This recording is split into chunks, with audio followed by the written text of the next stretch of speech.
Entered tonight's contest with 2-0 records. I'm Dave Hilliard, and along with my partner, Mike Podlasiak, and that's the last time I'm going to say that whole last name. You say it better than I do, I Dave. try, man, I try. We have all the action. NASH Icon 98.5, 107.9 tonight, as well as a video live stream on the YRPtv YouTube channel. Plaz, we have two teams off to a good start in this 2023 season. What do you think they need to do to come away with a victory tonight? You know, it's like any game, I think, Dave, in any sport. I think it'll come down to turnovers. I think the team that can take care of the football, dominate play. Looks like both teams have pretty good rushing attacks. Look like John Glenn might have a little bit of an advantage as far as size is concerned, so maybe they'll have a little more success with their rushing attack. But I think we'll come down to turnovers and who can control the football. And I think turnovers in any sport, you hit the nail right on the head. And I look back and I'll look at the quarterback performance for John Glenn. Week 1, Noah Windland had 3 interceptions. Now, last week, no interceptions, and a huge difference in the way the offense played in those 2 games. So a lot of that's going to boil down to how Noah Windland throws the football tonight. And if he can throw it to the team with the same jersey that he's got on, that's going to be of a big importance to him tonight. We've got a lot of great sponsors for our broadcast tonight, and those include Patrons Buckeye Mutual Insurance, Doane Ford, People's Bank, Valentine Insurance, 45 Logistics, Candy Reardon Realtor with Lepi and Associates, Laborers Local 530, WB Green Insurance, West 40 Auto Sales, and Greg's Motor Sales, all sponsoring tonight's broadcast here from New Concord. And we appreciate the hospitality here of all the folks at John Glenn. We are sitting in an air-conditioned press box tonight. And it doesn't get any better than this. It doesn't get any better than that on a hot, still summer-like evening here in southeastern Ohio. So we really appreciate the air conditioning in here tonight, as well as great spot to sit and view the football game tonight. So double bonus here for the John Glenn folks tonight. Really, what a great atmosphere. This is the first time I've been to this facility. And I tell you what, it is a great atmosphere for high school football. Well, New Lex, our visitors, have taken the field. They're wearing the white uniforms tonight. And I watched one of their games where they played at home and they had the dark uniforms on, and I couldn't see the numbers at all. So thankfully, they're wearing the white tonight, Plaz, and those numbers, I can see them pretty good tonight. Even you and I at our elderly age are able to see those pretty well, yes. At our extended age, we can still make those. And there's Todd Rock coming up in the stands tonight. Is it basketball season? Todd Rock already here tonight. A little early for him to scout, I think, Plaz. You never know. You can never start too early. You were a basketball coach, as was I. I talked to him, and he told me they were going to be terrible, which means he's probably got a good team. Pretty good, yes. Have you ever heard of a coach that ever said they're going to have a great year? No. Well, ones that get fired, you do, yes. New Lex 2-0 right now. Head coach Kevin Board, a graduate of West Liberty. They're in the MVL Small School Division. As I said, this is a crossover battle tonight. John Glenn, head coach Matt Edwards, a Muskingum guy, and they're in the MVL Large School Division. So you would think size-wise John Glenn has the advantage, but last year, Plaz, New Lex put it to him in this football game. And New Lex had a really nice year last year, finishing the season at 8-2, and they came away with their first win against John Glenn, I think, in quite some time last year. I was 26-14. Doing the research there, and last year New Lex won 26-14, but of the last 10 games between the two schools, John Glenn has won 7 of those. But New Lex, as we pointed out, they broke a 4-game losing streak to John Glenn last year in 2022 as they defeated the Little Muskies 26-14. And I can't remember which week of the season that was when I was going back on my research, but John Glenn had won those 4 previous matchups to that. Tonight, also on AVC, we've got Cambridge at Meadowbrook, and that's on WILE 97.7 and also on our YouTube channel as well. Monroe Central, they're over at River tonight. That's on WBNV.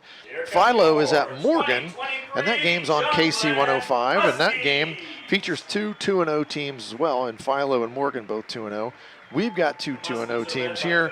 John Glenn just got out on the field. They've got the dark uniforms on tonight, home team. And Plaz, interesting to see here. New Lex, we believe, won the toss and they elected to defer. So John Glenn's going to get the football first. And if I have learned anything from watching John Glenn since I moved up here, that Coach Edwards likes to run the football. And I think we're going to see him try to establish a running game right off the bat. They've got a real good one this year in 5'8" junior Lincoln Gilcher, who after 2 weeks has well over 230 yards and 4 touchdowns so far on the season. Yeah, he's got 233 yards on 45 carries, and we were talking about Winland earlier. Right now on the season, he's 33 for 47. He's got 264 yards, so about 132 per game right now. But as I said, he threw 3 interceptions that first week. But week 2, he hit 8 different receivers with receptions. So nice job spreading the football out, and more importantly, he didn't throw it to the wrong team last week either. Yeah, 14 out of 16 would have been an improvement, made by him over the first week. And something I'm going to be really interested to see too is these teams are very similar offensively. You're going to see them spread the field, lots of receivers on each side. But the running game is still of utmost importance to both of these coaches. They want to establish it. And as well as John Glenn, New Lex likes to do the same thing. They've got Carson Kellogg in the backfield, a 5'9" junior, and he's got 204 yards on 34 carries and 2 touchdowns so far this season. And he's got 7 receptions as well out of the backfield. Isaiah Stevens filling in a position as they did on almost all their offense, Plaz. Only one player back on offense for New Lex from last year's 8-2 squad. So they had a lot of holes to fill, but lefty Isaiah Stevens, he's a 6-foot junior. I saw him play basketball last year, and he was a guard. He was a point guard on that team, and he was very athletic and very crafty, and I assume we're going to see the same thing out of him as a quarterback tonight. He's 29 of 49 so far this season for 366 yards, 4 touchdowns, but he's also thrown 3 interceptions, and he has 16 carries for 115 yards himself rushing and 2 touchdowns. So we're going to see a very similar quarterbacks that need to really take care of the football tonight. And looking through New Lex's roster, looks like they've got a lot of young men that just are juniors and a couple sophomores. They got a younger team. Well, they had such a great senior class last year, and they were strong everywhere across the board. Unfortunately for them, they just had a really tough playoff draw for them right off the bat. So, you would expect them maybe win a couple of those playoff games, but they had to play. I believe it was Bishop Hartley knocked him out right in the first game of the playoffs. Yeah, how'd you like to have an 8-2 season? That's the bonus you get for having a great year. Well, let's go play one of the Catholic schools from Columbus and see how that fares. New Lex going to kick the football off. Their place kicker, Tristan Barrowman, he's a sophomore, and he's 3 of 4 on PATs this year, but he's going to kick the ball deep to John Glenn to start this football game tonight. John Glenn, offensively, we're looking for them, as I said, to try to establish the run in this football game. Lincoln Gilcher, as you pointed out, he's solid. He played last year. He's back for his junior year. 5'8", 180, solid kid. Going to run the ball hard, and he really runs the ball between the tackles very well. And it looks like I think John Glenn will have a decided advantage size-wise with their offensive front against the defensive front of New Lex. We'll see how that fares. The Valentine Insurance kickoff about ready to get underway here as they fake that nice little run-up and the fake kick that they do, and they have a little bit different kicker here for the kickoff. It's Chase DeMoult, and he's going to put his foot into it, and this game is underway, and that's going to bounce out of bounds at the 10-yard line, and that's going to draw some yellow hankies, and it does. So John Glenn going to take over in nice field position here. That kick out of bounds is going to be our first penalty of the game too, Plas. Didn't take long, did it? We didn't even have any time run off the clock. I don't know how good the returners are from John Glenn. I have not had a chance to see them play yet, but definitely didn't want to kick it deep to one of their returners. Well, that was our Valentine Insurance kickoff, and all of our kickoffs tonight are sponsored by John Valentine Insurance. John Glenn sets up shop at the 35-yard line, 1st and 10.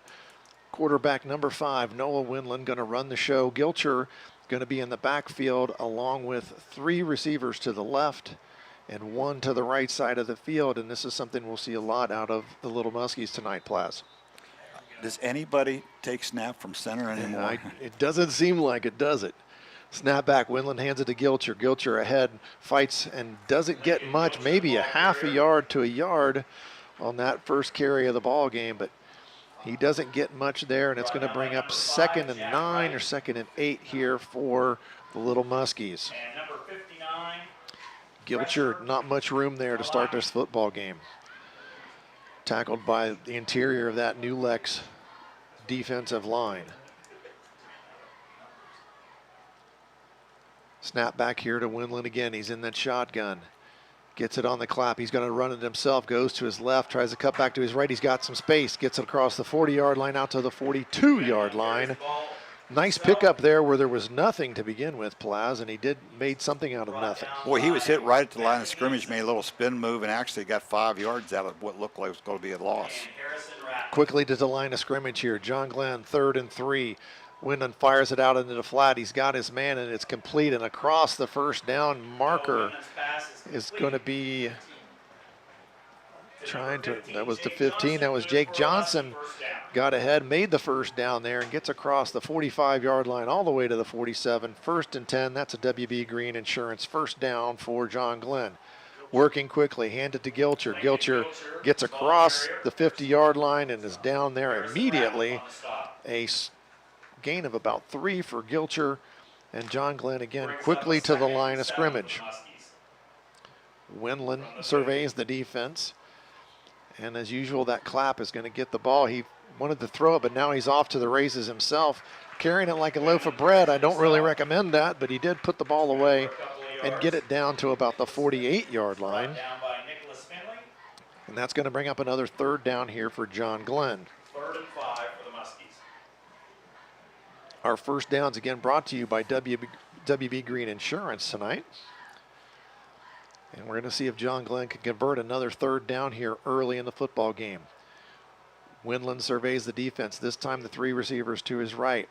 He brings Lane Hall in motion across the formation, and he's going to run it again himself. He finds some space up the middle, gets it across the 45 down to the 44, but I think he's going to be short of that first down by about a yard.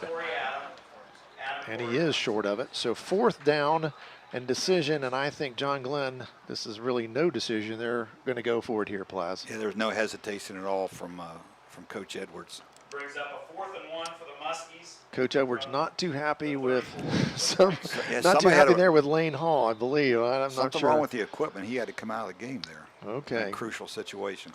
4th and a short 1. Windland trying to draw him offside, hands it to Gilcher. Gilcher bounces ahead, and he gets across down to the 40-yard line. A big first down pickup for the Little Muskies by Lincoln Gilcher. What a great second effort that time by Gilcher. He initially stopped at the line of scrimmage. You're for exactly no gain. right. It was all in that lower leg drive. He's not a very big man. He's 5'8", but he is 180. He got the good lower strength. Yes, he did, and he got something out of nothing there and picked up a big first down on that 4th down play. Windland back to pass, deep down the right sideline. He's got a man out there, and it's hauled in at the 5-yard line by Jake Johnson. And that's going to be a first down all the way down at the 5. A beautiful throw from Windland right on the money to Johnson, and he hauled it in. And John Glenn hurries down the field, and they're going to get on the ball here quickly. 1st and goal from the 5-yard line now. Windland looking over at the coaching staff for some direction. New Lex a little bit back on their heels here in this first possession of the football game. Snap back, Windland hands it to Gilcher. He picks his way forward. He gets across the 5. Going to be down close to the 3-yard line. Trying to see where they have it marked. It's more on the 4-yard line, I think, isn't it, Plaz? Between the 3 and 4, yeah. Between the 3 and 4 there. So there's definitely 4 down territory down here for the Little Muskies. 2nd and goal here for John Glenn. Windland again. Nice to have somebody back there with some experience when you're a coach and you like having somebody back there. Windland going to run it himself, and he's just going to pick up maybe a yard as he plowed ahead and picked up 1 there. A little bit closer to the goal line, but going to bring up 3rd down and goal now. Not surprising to see John Glenn try to run the football down there because, as I said, Coach Edwards, he likes to run the football. He does, and they've had a lot of success over the years with what he incorporates. Windland now going to reset Gilcher in the backfield. 2 receivers on each side of the formation this time. Hall in motion. Going to hand it to Gilcher, and he is drugged down in the backfield for a loss.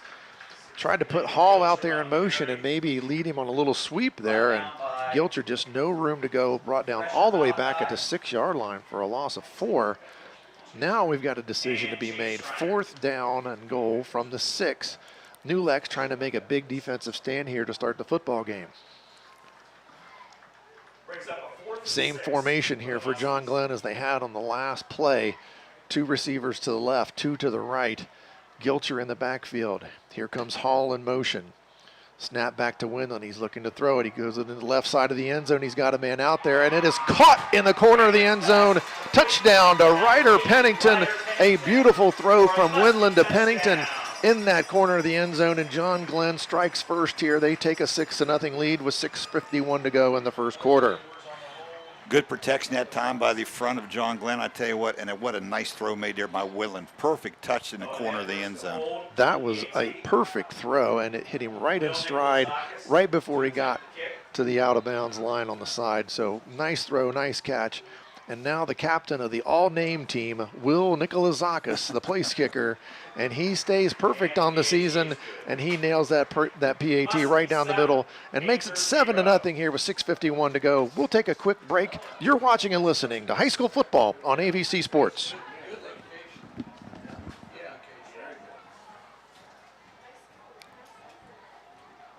Go about a 30-second break here.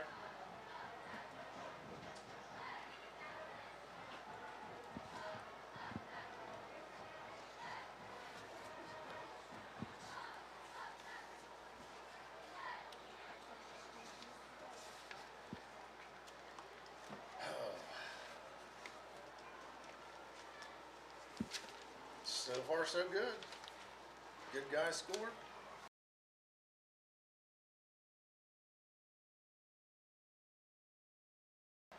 Back deep for the Panthers, number 16, Lane Ratliff, and number 29, Malachi Ryder.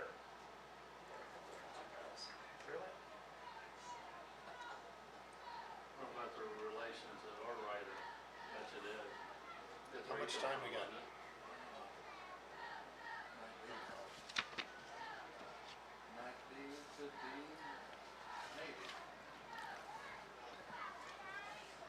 Are we back?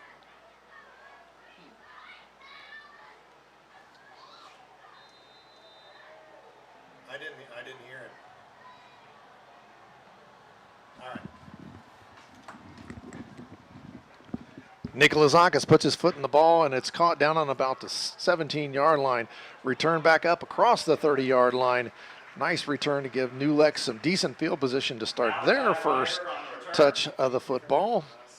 Malachi Ryder returned that ball for New Lex out to just about the 30-yard line. New Lex going to set up shop for their first offensive possession of the game. And it's going to be placed right at the 32-yard line. 1st and 10 now for New Lex. New Lex led by Isaiah Stevens on offense, the quarterback, 6-foot junior. He's had a lot of success early so far at his season at the quarterback position. A little counterplay in the backfield, straight ahead to Carson Kellogg. Nothing doing there for Kellogg. Tackled by a host of John Glenn defenders. It looked like Nick Zanders getting up off the bottom of all that. So John Glenn, nice defensive play there. 2nd and 9 now for New Lex. Handoff again. Kellogg straight ahead. He bounces off somebody, gets across the 45 out to the 48-yard line. Nice run there by Kellogg. Good hole opened up by the New Lex offensive line there, Plaz. It was. I tell you what, they good surge in there by the offensive front of New Lex. John Glenn hoping they had a little bit of an advantage on the defensive line against their offensive line, but that time New Lex won the battle up front. Snap back to Stevens. He hands it off to Kellogg again. Kellogg tries to bounce it outside, but he is swarmed under again right at midfield. He might have got a yard on that carry. Zanders again looked like he was in on the tackle. And also number 45, Connor Sensabaugh, in on that tackle. 2nd and 9 here for the Panthers. Stevens, so far, 4 touchdown passes, and he throws his first pass of the game out in the flat, and it's caught and advanced up the field just a little bit. Braglin, that's his main receiver out there. Braglin makes the catch, tried to make some yardage, but good defensive pursuit there by the Little Muskies. Braglin, he's got 8 receptions this season for 172 yards and 4 touchdowns already. 3rd down and about 7 now for the Panthers. Stevens going to run it himself, tries to pick his way forward, not much there. He's going to get it to the 45-yard line of John Glenn, where it's going to bring up 4th and 4. And now it's decision time, Plaz, here for the Panthers. Brings up a 4th and 4 for the Panthers. Plaz doing color and killing bees here in the press box. 4th down, and I think this is one where you might try to draw them off. Seen them, they do a lot of that where they simulate the snap, and he's trying to do it. Good discipline here by the John Glenn defense. Exactly. 3 receivers to the right, 2 to the left. Definitely going to be a throw here. Stevens, the lefty, flings it, and it's caught. First down yardage there, and he found his man, Jarek Braglin. Braglin gets it down at the 38-yard line. Nice throw and catch there for the Panthers, and they pick up a first down, converting a big 4th and 5. Not surprising that we see them have success on offense. Both these teams have been able to put points on the board in the first 2 weeks of the season here, Plaz. Yes, they have. I tell you, that's a nice job by Stevens that time, being very patient, allow Braglin to get open there in the in the right flat. Stevens brings his team back up to the line. Snap back, he's going to fake the handoff. Now he slings it out to the left side again, and it's almost intercepted. Probably not a wise throw, and it's incomplete, broken up right there at the 40-yard line. It looked more of a running formation there from New Lex, but he ended up faking the handoff and trying to throw it out there on the left flat. Nice defensive play there made by Jake Johnson. Timed that perfect to break up that pass. 2nd and 10 now for the Panthers. Stevens rolls a little bit to his left. Now he's flushed out of the pocket. He's going to try to run it to his right side. That's not a good angle for a lefty, and he makes something out of nothing. He makes 2 John Glenn defenders miss. And a nice move there. Looked like he was going to run out of bounds, cut it back, made 2 people miss him, and he gets it all the way down. Going to mark it at the 31-yard line, I believe. So a pickup of 7. 3rd and 4. And the yard marker's got 4th down, but I think it's 3rd down here, Plaz. I believe it is. Yep, and they're motioning over to him. It is 3rd down. 3rd down and 3 here. Stevens snap back, going to hand it off to Kellogg. Kellogg, no room in the middle of the defense there. Number 45, Connor Sensabaugh with the stop. Only allows maybe a yard pickup. And we've got another 4th down situation here. This time, 4th and a lot much shorter here for the Panthers. 4th and about 2 this time. Last time they went to that 5 receiver set, and they're going to do it again here. Well, they've got a tight end in the ball game now. 3 receivers to the left, 1 to the right. Stevens, the lefty, surveys the field. Now he's flushed out of the pocket, throws it to his right, and it's intercepted on the 12-yard line. Nice catch there by Cameron Barnhouse. Went up and made the catch, although if he would have just knocked it down, they would have got a little better field position there, Plaz, but nice play by the DB. That's one of those things, you can't get on a kid for Yeah. you know, his instincts to say, I got to catch this ball and get the interception, but yeah. If you knock it down, maybe you just tip it away, and all of a sudden you tip it to the offense. Yes. I mean, that's not, nice play there, and a nice catch by Barnhouse, and that's going to give John Glenn a much-needed defensive stop as they maintain a 7-0 lead here with 3:06 to play in the first quarter. John Glenn back on offense. A very efficient first drive of the game as they went 12 plays and scored in that first time they touched it. So nice job there by John Glenn. Windland going to get the snap and hand it to Gilcher. Gilcher's got some blockers in front of him, and he's going to push it out over the 15-yard line. Brought down by Chase Schreiner. He picked up about 6 yards there. Picked up about 5 at 2nd and 5. Running right behind 6'7", 270-pound Jake DiMatteo on the right side.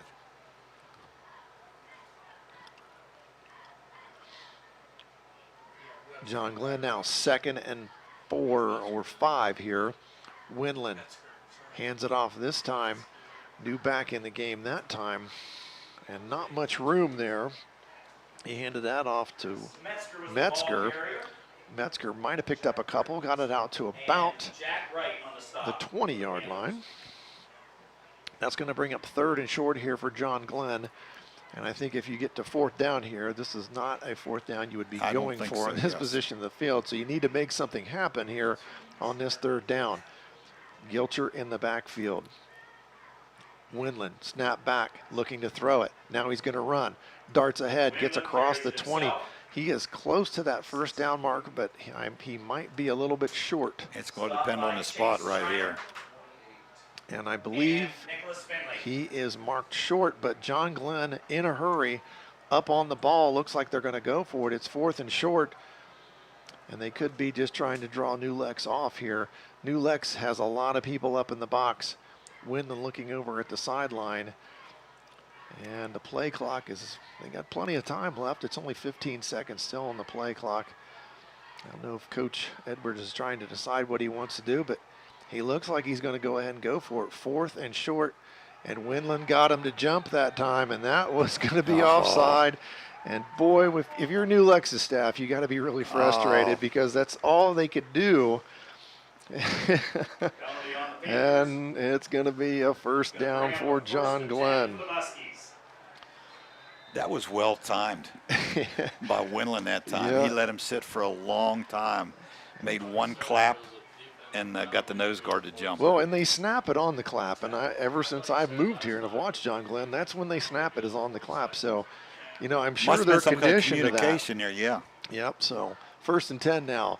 Handoff this time to Rock. Rock tries to bounce it outside, but he's wrapped up and thrown down on about the 26-yard line. A very short gain there for Ryder Rock, 5'5" junior. He's got 51 yards this season on, well, he had 51 yards on 6 carries versus Cambridge last week, I should say. Cheating him out of some yards there. Gilcher back in the backfield here. 3 receivers to Windland's right. He's got Jake Johnson, the guy he threw the touchdown to his left. He's looking to his left, and he's going to throw a bubble screen back to the right. And boy, well diagnosed by the New Lex defense. That was caught by Wentland, number 9. But that's going to be a loss on the play, and that's going to be back at the 26-yard line. So 3rd down and 11 for the Little Muskies here. Nice job there by New Lex diagnosing that bubble screen, and that's going to bring us to the end of the first quarter. John Glenn leads this football game 7-0. You're watching and listening to high school football on AVC Sports. It's time to make the swap. Swiffer Power Mop. Introducing the new Swiffer Power Mop, the all-in-one tool that gives you a mop and bucket clean in half the time. The solution's built right in, so no heavy bucket, and the pad has hundreds of scrubbing strips to get deep into grout. Don't mop harder, mop smarter. Swiffer Power Mop. Swiffer Power Mop. Do you struggle with occasional nerve aches in your hands or feet? Try Nervive Nerve Relief from the world's #1 nerve care company. Nervive tablets contain alpha-lipoic acid to relieve nerve aches, weakness, and discomfort, plus B-complex vitamins to support healthy nerve function as you age. Live life with less nerve discomfort with Nervive Nerve Relief. Learn more at nervivehealth.com. And try Nervive Pain Relieving Cream to block nerve pain signals at the source. Use as directed. John Glenn leading this football game 7-0 at the start of the second quarter. They just made a nice stop defensively, got an interception, and now ended up getting a first down on a 4th down play. And boy, the down marker, he's confused. He's got 3rd down. It's definitely first down, I believe, here, Plaz, to start this quarter. Windland back in the shotgun as he is almost 99.9% of the time.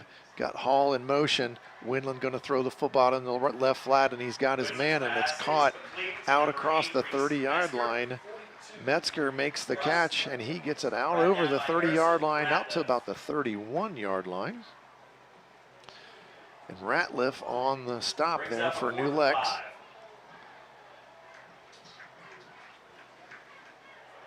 Windland in the shotgun, and he's going to kick the football, and he kicks it, and it takes a nice bounce and gets all the way down inside the 30-yard line. They did have the down right. I was off on that one. 30-yard line, nice little pooch kick there from Windland, and that means New Lex going to set up shop on their own 30-yard line here, just underway in the second quarter. 11:24 to play in the second quarter. Much needed stop there from the New Lex defense. They needed to get some momentum back on their side, didn't they, Plaz? They did. John Glenn has run a lot of plays. They've got 7 points on the board here so far. New Lex had a nice drive going there, but couldn't convert on that fourth down. They threw that interception there, which basically was as good as a punt for them on that possession. Stevens going to hand it off, and boy, swallowed up in the backfield and going to be losing a yard. It looks like there. Carson Kellogg on the carry. Kellogg, again, he's their #1 ball carrier back there. Bronson Bendo on the stop. And he was swallowed up by the interior of the John Glenn line. Going to bring up 2nd and 11 here for the Panthers.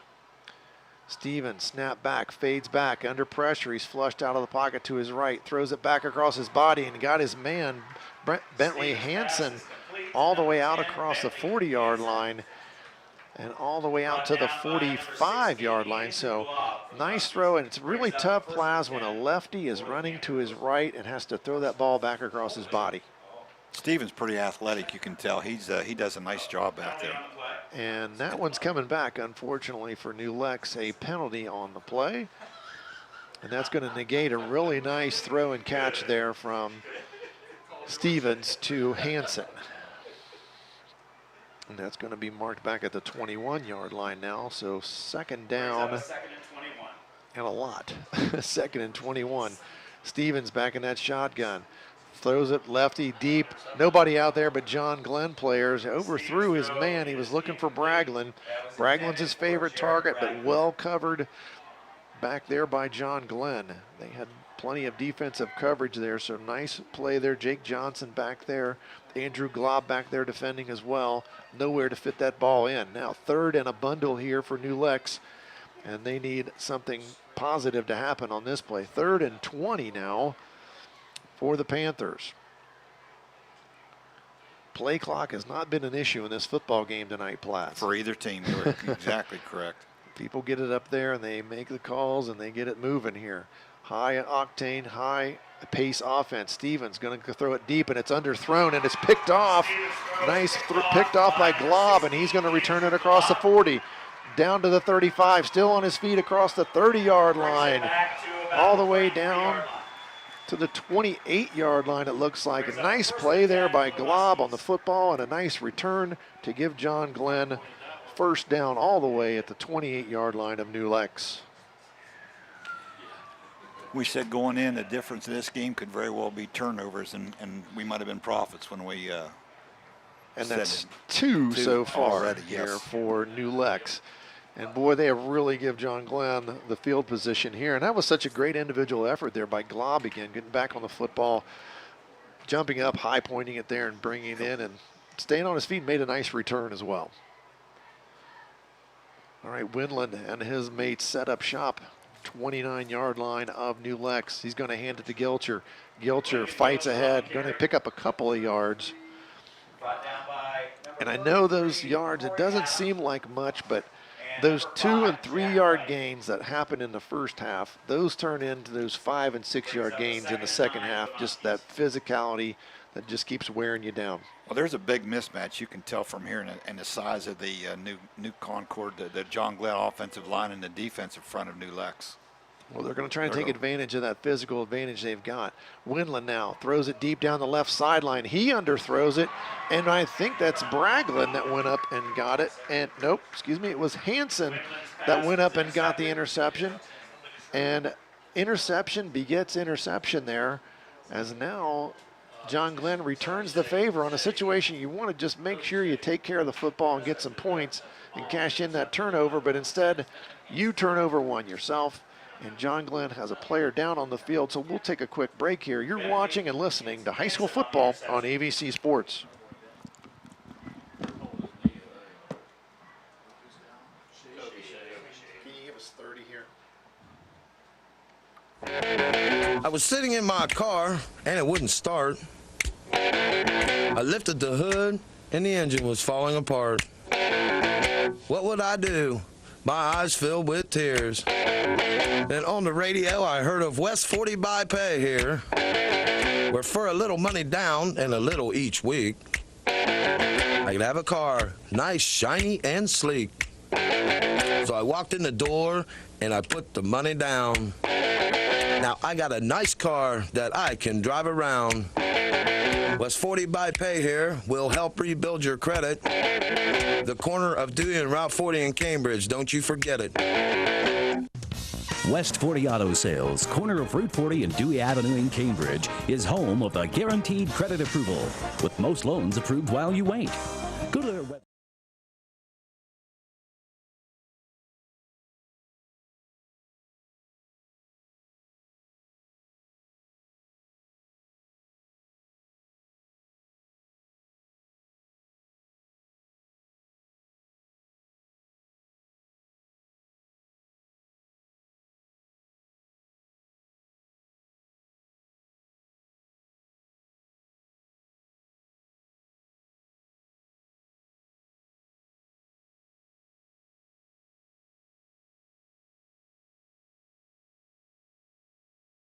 Time to Kellogg. Kellogg ahead. He's hit hard. It bounces off, keeps his feet moving, and gets out to about the 29-yard line.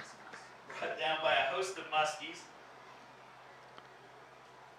And that's still going to be short of the first down here. 3rd and short now, 3rd and 1 for the Panthers. Stevens back in that shotgun. He's got 4 receivers, but he's going to hand it off to Kellogg, and Kellogg hit again almost as soon as he got it by Zanders, but that's going to be enough for the first down as he gets it across the 30-yard line and going to be out at the 31-yard line. So a pickup of 2, and that's enough for the first down for the Panthers. Good second effort again there by Kellogg. He was Getting hit. that first down. He was hit behind the line of scrimmage again. He was hit quickly. Stevens in the shotgun, fakes the handoff. Throws it out in the flat, but it's intercepted. Boy, Jake Johnson, he read that all the way, stepped in front of the receiver, and there is our 3rd straight possession pass to end in an interception. And this time, John Glenn, the beneficiary, and they're going to set up on the 37-yard line of New Lex. 4 interceptions we've seen already tonight, Dave. This is kind of going back to week 1, it seems like, for both quarterbacks here. Stevens kind of stared down the receiver that time. Good play made by Johnson. Well, you're hoping in the backfield that little fake handoff kind of holds people, but Johnson wasn't going to be fooled at all, and he stepped right in front and made a nice play. Handoff to Gilcher. Gilcher fighting ahead, not going to get much there. He stood up and pushed back. They didn't get him to the ground, but he didn't get the ball forward, if a half yard at maybe that, but we'll call it no gain. And it's going to be 2nd down and 10 for John Glenn. Johnson having maybe an equipment issue. He's coming out of the football game. Gilcher, the junior running back for John Glenn, 8 carries tonight for just 15 yards. New Lex doing a good job not giving him much space on the interior, but again, John Glenn hoping that ground game going to wear down New Lex up front, and maybe those 2- and 3-yard gains become bigger gains in that second half. Windland now, shotgun snap, flips it out to Gilcher on the left. He's got some space. He cuts back, runs over somebody right inside the 35-yard line. Gilcher, nice job putting his head down and gaining some extra yards. And he's going to be marked down at the 32.5-yard line there. Of course, you would think this is 4-down territory for the little Muskies in this situation. You're probably right, since they did it before, so we'll see what they come up with here on 3rd and medium here. It's 3rd and manageable, not the 3rd and terribly long distance that you're faced with offensively sometimes, so we'll see what Coach Edwards draws up here for the Muskies. This time, Windland going to run it. He picks his way ahead and does not get much, maybe a yard or two. Going to be marked just outside the 30-yard line. And that's going to be 4th and 4 now for John Glenn.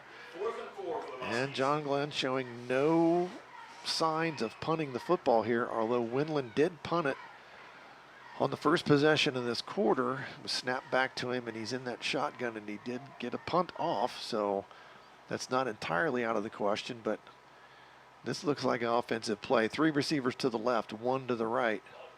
And Johnson just moved out here on the right side, and he thought he might get away with it, but I think everybody wearing white over here on the sideline pointed out that he moved. They did. So he got whistled for a 5-yard illegal procedure call, and that's going to make the tough down and distance now. It's 4th and almost 9 here. That may change the decision here for Coach Edwards on 4th down. May change what he wants to do here, all the way back at the 35-yard line now.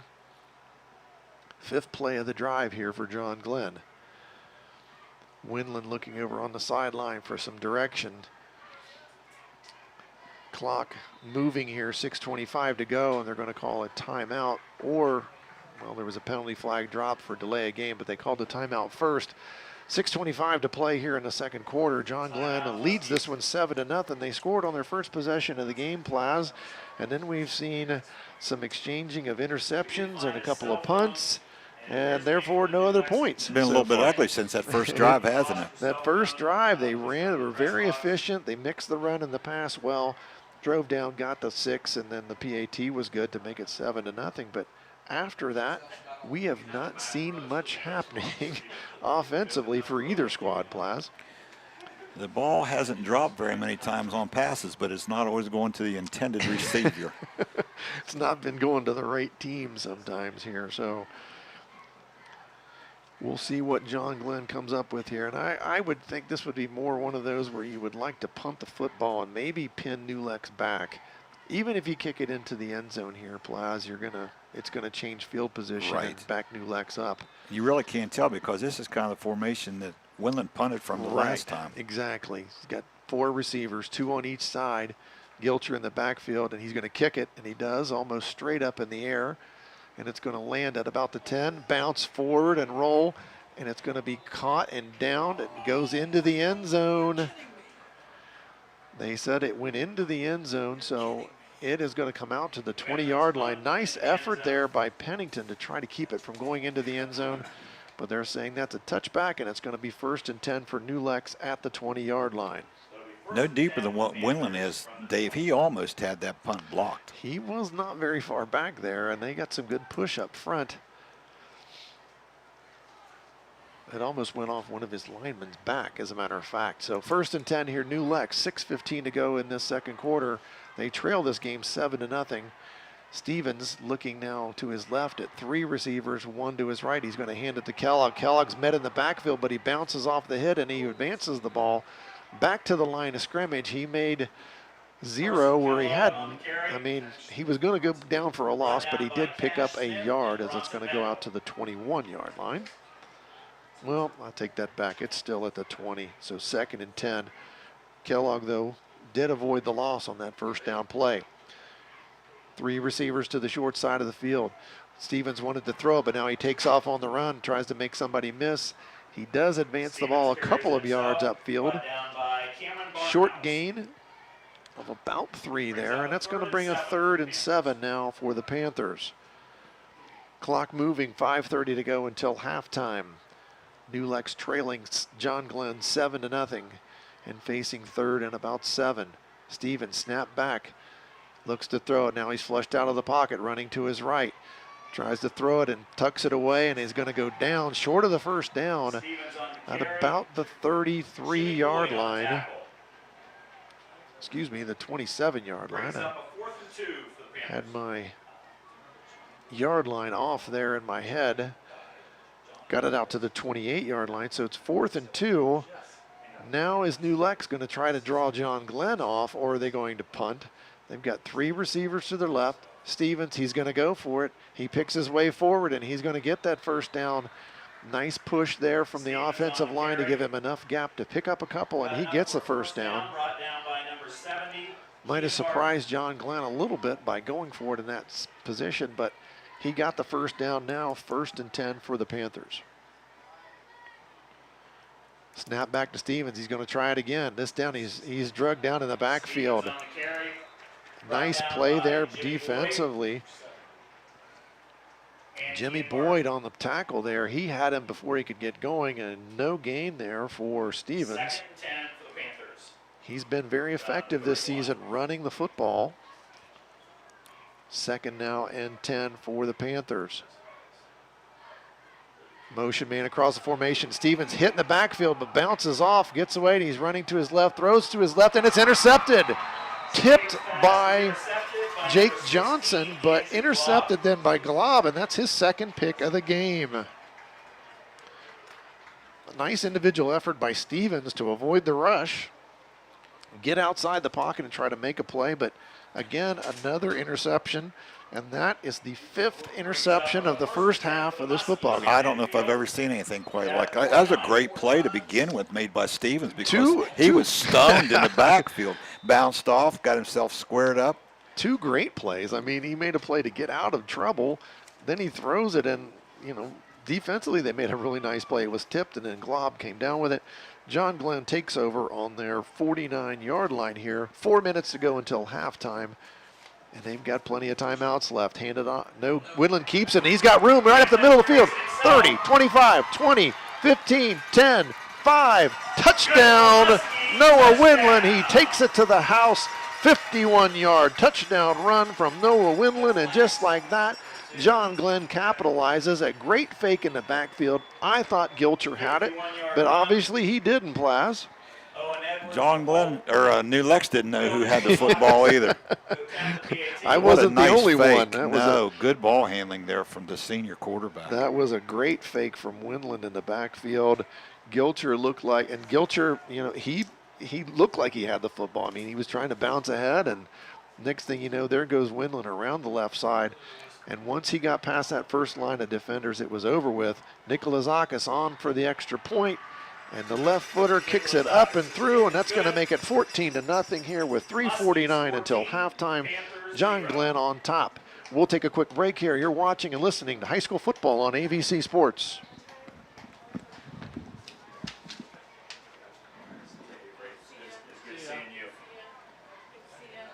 We get a minute here, Bryce.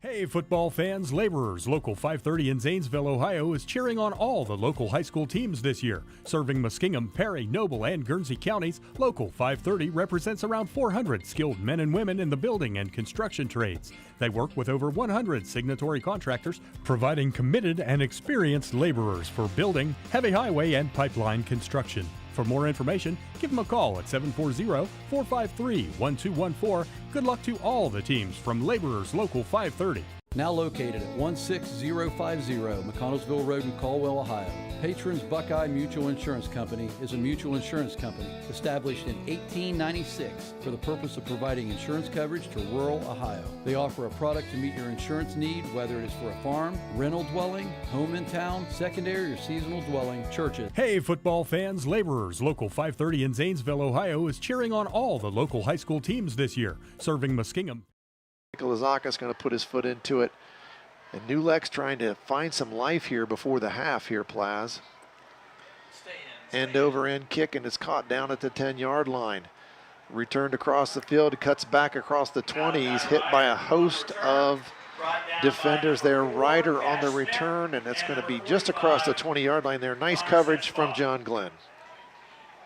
Dave, if New Lex can put together a drive here and somehow score before the end of the half, they do get the second half kickoff. They have the opportunity to get right back in this football game. And I'm sure that's what their coaching staff has designs on here, is they're going to take over on their 22. Plenty of time. High school football, the clock stops on first downs, and so that gives you plenty of opportunity to stop the clock. They've been able to move the football. They just keep throwing it to John Glenn secondary people. Stevens has thrown the ball to the wrong team way too many times tonight. And that would make you a little nervous play calling here with obvious, probably going to be a passing situation here. Stevens, he's got his man Kellogg in motion. Stevens going to throw a screen pass across the middle of the field, and boy, he is met.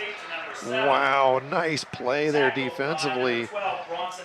Bronson Bendel. That throw was completed to Schwindeman, but man, he was met there. And you said that was Bendel on the tackle? Bendel, yeah, the senior inside linebacker with a big-time play. They tried to invite the rush and throw the screen pass behind him, but boy, Bendel was having none of it. Going to bring up 2nd and 10 now for the Panthers. Clock moving, 3:11 to go until halftime. Schwendeman across the formation in motion. Now Stevens rolling to his left, and he's got to throw it. He's got a man downfield, and he's got Kellogg. He beat the defender, makes a move, and cuts back across the 40-yard line all the way down in John Glenn territory. Kellogg out of the backfield that time, and he got behind the defender because basically Stevens got out of the pocket and was running to his left. Defense kind of lost contain and lost track of everybody, and now that's all the way down at the John Glenn 37. So now New Lex in business here, 2:49 to play until halftime. And he's going to hand it off in the backfield this time to Kellogg, and Kellogg tries to bowl over the defender, and he's going to pick up a couple of yards. Second down and about 7 here as he got 3 yards across the formation there. He's down at the 32-yard line. Not a very Not big more guy, than that. man. He got 165, yeah. Only 165 pounds, but he runs hard. He's got 9 carries, 28 yards on the evening. Stevens going to hand it off to Kellogg again. Kellogg this time met at the 30-yard line and thrown back. Met right there by Bronson Bendel. And also has had Altier on the tackle as well. Altier a little bit gimpy, it seems. He's coming out of the football game. New Lex back, third down now, and about 3. Fake handoff. Stevens going to run it around the right side. He's got some space, and he's going to pick up just enough for that first down. Going to be marked down at about the 26-yard line. And that's going to be a first down, enough for the Panthers there as the clock moves. 1:45 to go until halftime. New Lex trying to get in the end zone here before the half. John Glenn would like to keep him out. Stevens going to hand it off to Kellogg again. Kellogg got a little bit of room before that hole is closed quickly. He's going to pick up about 3 on that carry. And it's going to be a second down and 7. Stevens back in that shotgun formation again. 2 receivers to his right. He's going to hand it to Kellogg. Kellogg makes people in the backfield miss, and he gets all the way down inside the 15-yard line. Kellogg, they had him dead to rights there, Plaz, but he got loose again. I tell you, he's a shifty runner. He's hard to bring down. Nice pickup there, 9 yards all the way down inside the 15 now. Clock moving, just over a minute to play until halftime. Stevens keeps it this time, stumbles coming out of there, and he's going to throw it to his left. And I think his timing just got thrown off when he stumbled after the fake handoff. Fortunate for John Glenn because that's number 7, Schwendeman, out there was wide open out in the left flat. That would have been a walk-in touchdown. 57 seconds to play until halftime. John Glenn trying to make a defensive stand and keep this 14-0 lead that they've garnered. 57 seconds, though, to play. And again, the play clock, 25 seconds, hasn't been much of a factor tonight. It's 2nd and 10 now from just inside the 15-yard line. And the White Hat's going to stop playing. That's going to be a timeout for John Glenn. And I think that's a good timeout, really, because New Lex has got them back on their heels a little bit here, Plaz. And I think they'd like to get a timeout just to try to gather themselves and get everybody organized. Yeah, good move by Coach Edwards. As we said, this could get New Lex right back in this football game if they can find a way to get the ball in the end zone here. Well, it's 57 seconds to go here. 14-0, John Glenn leads this in a game where we have seen 5 interceptions in the first half. I don't know that I've ever seen a high school football game with that many interceptions in a half. Well, you know, it used to be in a high school football game, you might see 5 passes thrown total, but now everybody spreads the field out and throws the football all over the place. And they don't hesitate to go for it when they're deep in their own territory on 4th down. Which both teams have done tonight. Yes. So both coaches willing to take those chances. They're confident in their teams. So Kevin Board coming off a really nice season last year with New Lex. They were 8-2. John Glenn, somewhat disappointing for them, 3-7 last year, but both teams started off 2-0 so far this season. Stevens in the shotgun. He's got Hansen in motion, looks to his left. He's flushed out of the pocket. He's running to his right. He tries to throw it back across his body. And again, that's a tough throw for the lefty going to his right. And he just threw that one away, and that's going to bring up 3rd down and 10 now for New Lex. 49 seconds to go until the half. Smart play made there by Stevens instead of trying to squeeze it in there and risk another interception maybe. And maybe throwing another one. Exactly, yes. That's probably a wise throw there. Live to play another down here. They got 2 downs to pick up 10 yards here. 49 Look seconds. at this formation. This is a new one. That's for sure. He's going to throw it out there. And oh my goodness, they called a timeout before. That's a formation you see like on an extra point. Yes, exactly. They had the center and the quarterback. Yeah. What else they have? They had the left guard clear out to the left-hand side, and the rest of the offensive linemen to the right-hand side. 2 receivers left, 2 receivers right. And you're right, that's something that you do see run an awful lot of times as an extra point. And I think they're saying that John Glenn called the timeout. It wouldn't have made sense to me that New Lex called the timeout. John Glenn called the timeout. And John Glenn had a defensive back that stepped through all of that mess and confusion over there and almost picked it off. And he would have taken that one to the house, but they'd blown it dead, so not much motion going on there. New Lex now, I'm just counting here. This is the 11th play of the drive. This is the 10th play of the drive, excuse me, which started all the way back on their own 22-yard line. And we were debating if they could move the ball the length of the field and score. And boy, they've certainly got a good opportunity here. 49 seconds to play. A little more traditional offensive set right here. Yeah, he's got 3 receivers to his left, 1 to his right. He's got Kellogg in the backfield, going to go step back. A little pressure there from John Glenn, and boy, they just, unfortunately, Whiteman had a hold of him by his helmet. Yeah. Because Stevens' helmet came off immediately, and I'm not sure, it's a personal foul, a face mask. And that's going to go against John Glenn. If you grab the helmet and pull it off, is that considered a face mask call? Because I don't think he had a hold of the face mask. I don't think he had the face mask either. I think he did have the helmet. But are we? I don't know. I like you, Plaz, but I wish you were an official tonight so you could tell me that one. I don't know that one either, and I want to say. Because it looks like he just grabbed the hold of the bottom of the helmet and pulled it right off of his head. Right, because Stevens ducked because he was under pressure. John Glenn brought some people, and that's still going to bring up, that should be an automatic first down, I believe. So, yeah. We're having a debate here on the sideline. I thought it was an automatic first down, and if the ball is marked where it is, it should be 1st and goal. And we're still having a discussion amongst the down marker says 3rd down.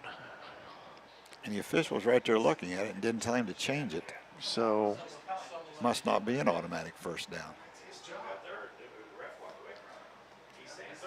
And the back judge is saying 3rd down. So it's 3rd and 3. Advanced on the penalty there. Stevens looks to his left. It's taken away. He's got room up the middle of the field, though. He gets it into the end zone, and he's across the goal line for a touchdown for New Lex. Stevens wanted to throw the ball, but decided at the last minute he was going to run. He found some room, made a couple people miss, and just like that, New Lex on the scoreboard here with 35 seconds to go until halftime. It's now 14-6.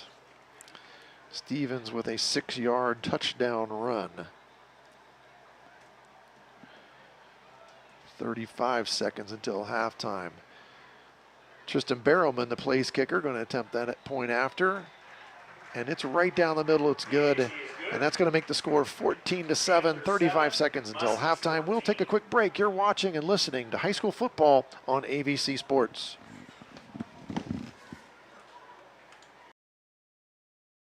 Now located at 16050 McConnellsville Road in Caldwell, Ohio, Patrons Buckeye Mutual Insurance Company is a mutual insurance company established in 1896 for the purpose of providing insurance coverage to rural Ohio. They offer a product to meet your insurance need, whether it is for a farm, rental dwelling, home in town, secondary or seasonal dwelling, churches, or mobile home. They partner with Grinnell Mutual Insurance Company to offer liability coverage to package with their patrons Buckeye Mutual policy. Call today at 638-3604 and follow them on Facebook at Patrons Buckeye.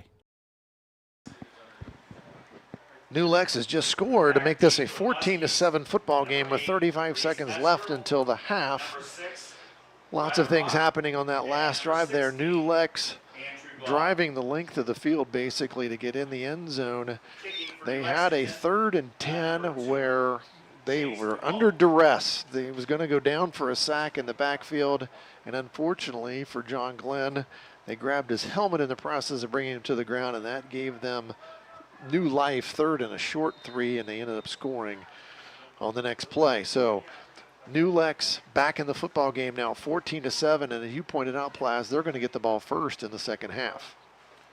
They have had some success running or moving the football. It's just they've got to avoid the turnovers. And that ball bounces all the way down at the 5-yard line. He better pick it up, and he does finally, and it's going to be knocked out of bounds right outside the 10-yard line. Metzger, I think, was praying it was going to go out of bounds, and it was not going to go out of bounds, and then he had trouble picking it up, and that's a live football, Plaz. It was. I tell you what, they're very, very fortunate that he was able to get control of that football and at least get it out the 11-yard line.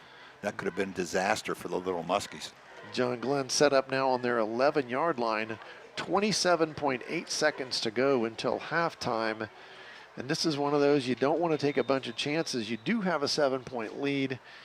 I think they would be content if the clock would run out here on the half from this field position. If they would have got something better off of the kick, maybe you try something. But at this point in the football field, you really don't want to turn the ball back over.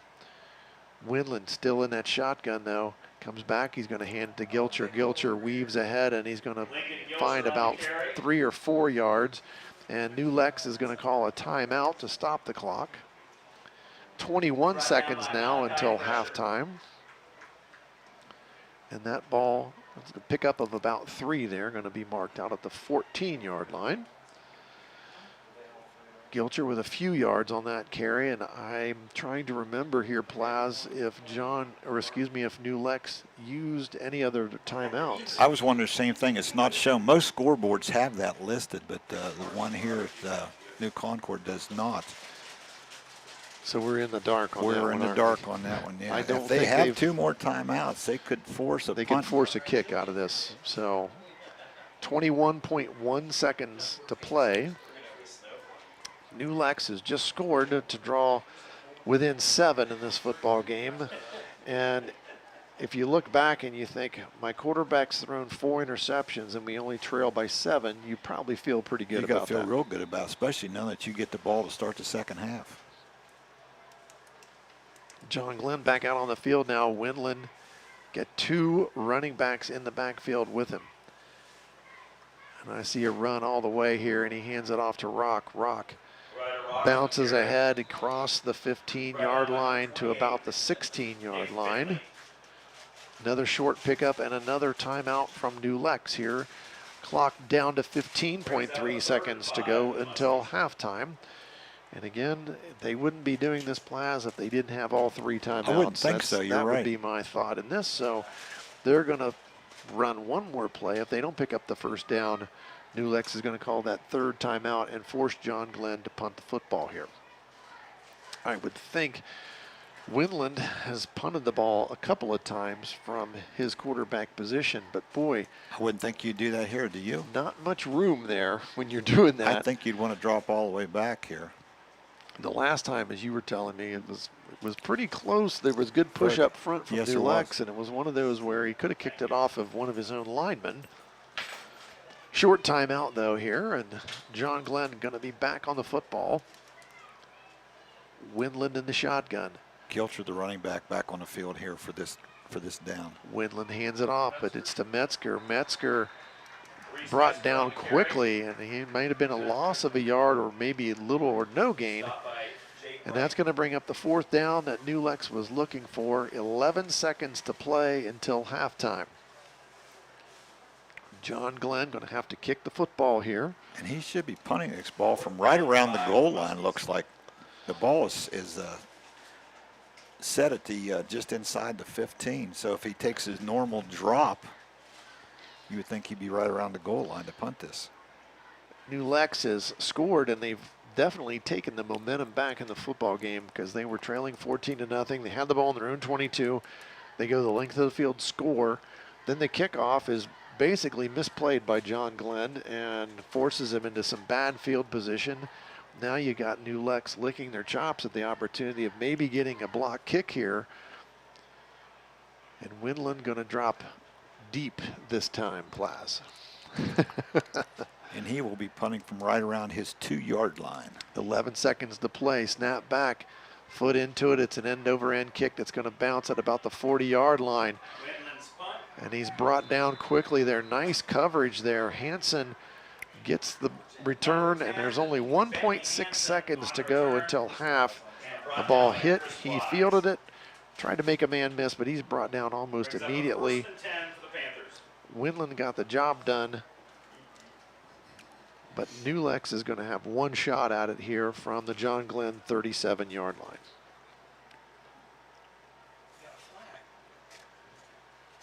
And given time, Isaiah Stevens definitely has the arm to get the ball into the end zone here. Well, John Glenn has dropped 5 defenders back at the 15-yard line already. And I don't think there's going to be any doubt that it's going to be a heave towards the goal line.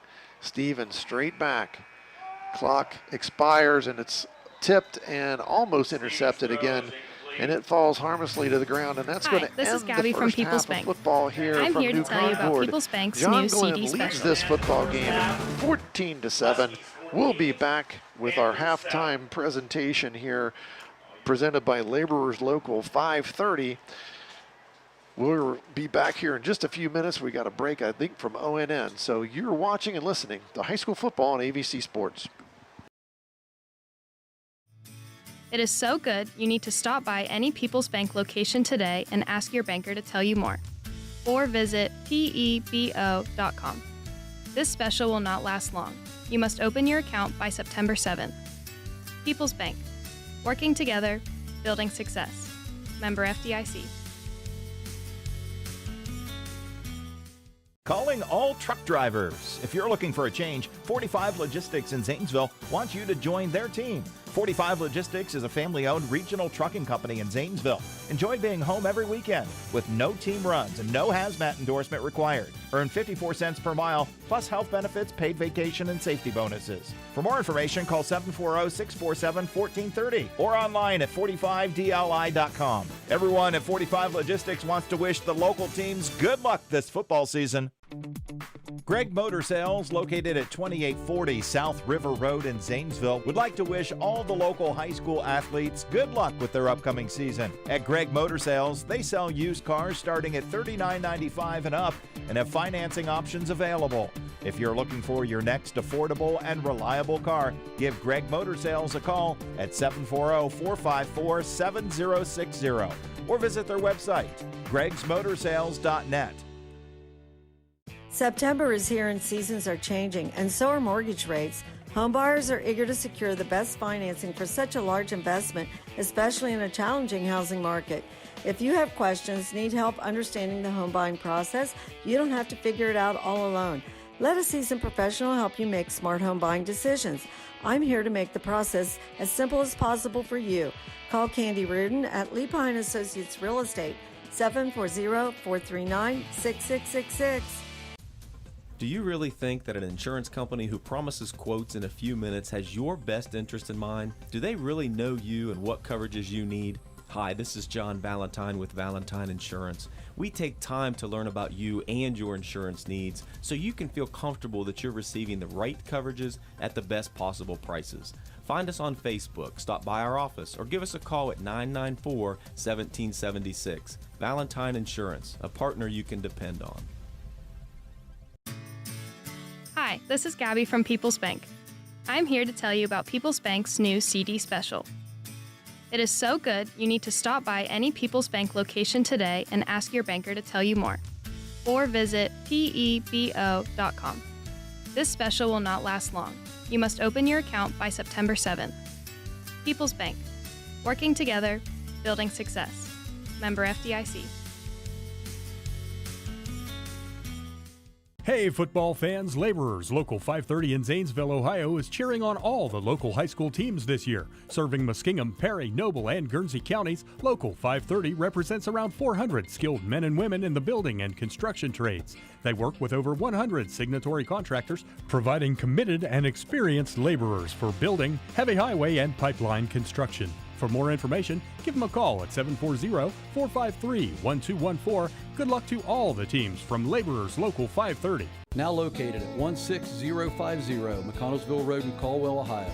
Patrons Buckeye Mutual Insurance Company is a mutual insurance company established in 1896 for the purpose of providing insurance coverage to rural Ohio. They offer a product to meet your insurance need, whether it is for a farm, rental dwelling, home in town, secondary or seasonal dwelling, churches, or mobile home. They partner with Grinnell Mutual Insurance Company to offer liability coverage to package with their patrons Buckeye Mutual policy. Call today at 638-3604 and follow them on Facebook at Patrons Buckeye. I'm not buying till I check on Ford.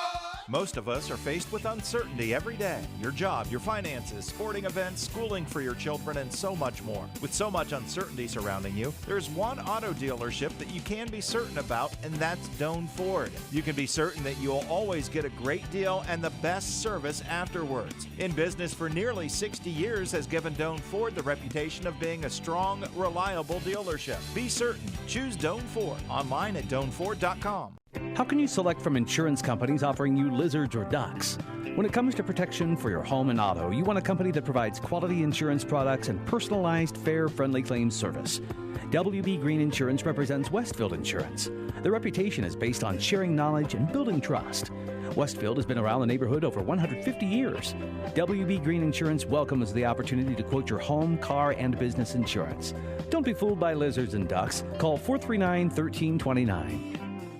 Hey, football fans, Laborers, Local 530 in Zanesville, Ohio is cheering on all the local high school teams this year. Serving Muskingum, Perry, Noble, and Guernsey counties, Local 530 represents around 400 skilled men and women in the building and construction trades. They work with over 100 signatory contractors, providing committed and experienced laborers for building, heavy highway, and pipeline construction. For more information, give them a call at 740-453-1214. Good luck to all the teams from Laborers Local 530. September is here and seasons are changing, and so are mortgage rates. Homebuyers are eager to secure the best financing for such a large investment, especially in a challenging housing market. If you have questions, need help understanding the home buying process, you don't have to figure it out all alone. Let a seasoned professional help you make smart home buying decisions. I'm here to make the process as simple as possible for you. Call Candy Reardon at Leapine Associates Real Estate, 740-439-6666. Greg Motor Sales, located at 2840 South River Road in Zanesville, would like to wish all the local high school athletes good luck with their upcoming season. At Greg Motor Sales, they sell used cars starting at $39.95 and up and have financing options available. If you're looking for your next affordable and reliable car, give Greg Motor Sales a call at 740-454-7060 or visit their website, gregsmotorsales.net. Hi, this is Gabby from People's Bank. I'm here to tell you about People's Bank's new CD special. It is so good, you need to stop by any People's Bank location today and ask your banker to tell you more. Or visit pebo.com. This special will not last long. You must open your account by September 7th. People's Bank. Working together, building success. Member FDIC. Are you paying too much for homeowners insurance? Has your insurance company raised your deductible? Hi, this is John Valentine with Valentine Insurance. Many people can't accurately answer these questions. With many premiums escrowed into mortgages, homeowners don't pay attention to changes to their policies anymore. It's time you visit Valentine Insurance for a true, no-obligation review of your insurance policy. Call 994-1776 or stop by our office at 739 Southgate Parkway in Cambridge. Calling all truck drivers. If you're looking for a change, 45 Logistics in Zanesville wants you to join their team. 45 Logistics is a family-owned regional trucking company in Zanesville. Enjoy being home every weekend with no team runs and no hazmat endorsement required. Earn 54 cents per mile, plus health benefits, paid vacation, and safety bonuses. For more information, call 740-647-1430 or online at 45dli.com. Everyone at 45 Logistics wants to wish the local teams good luck this football season.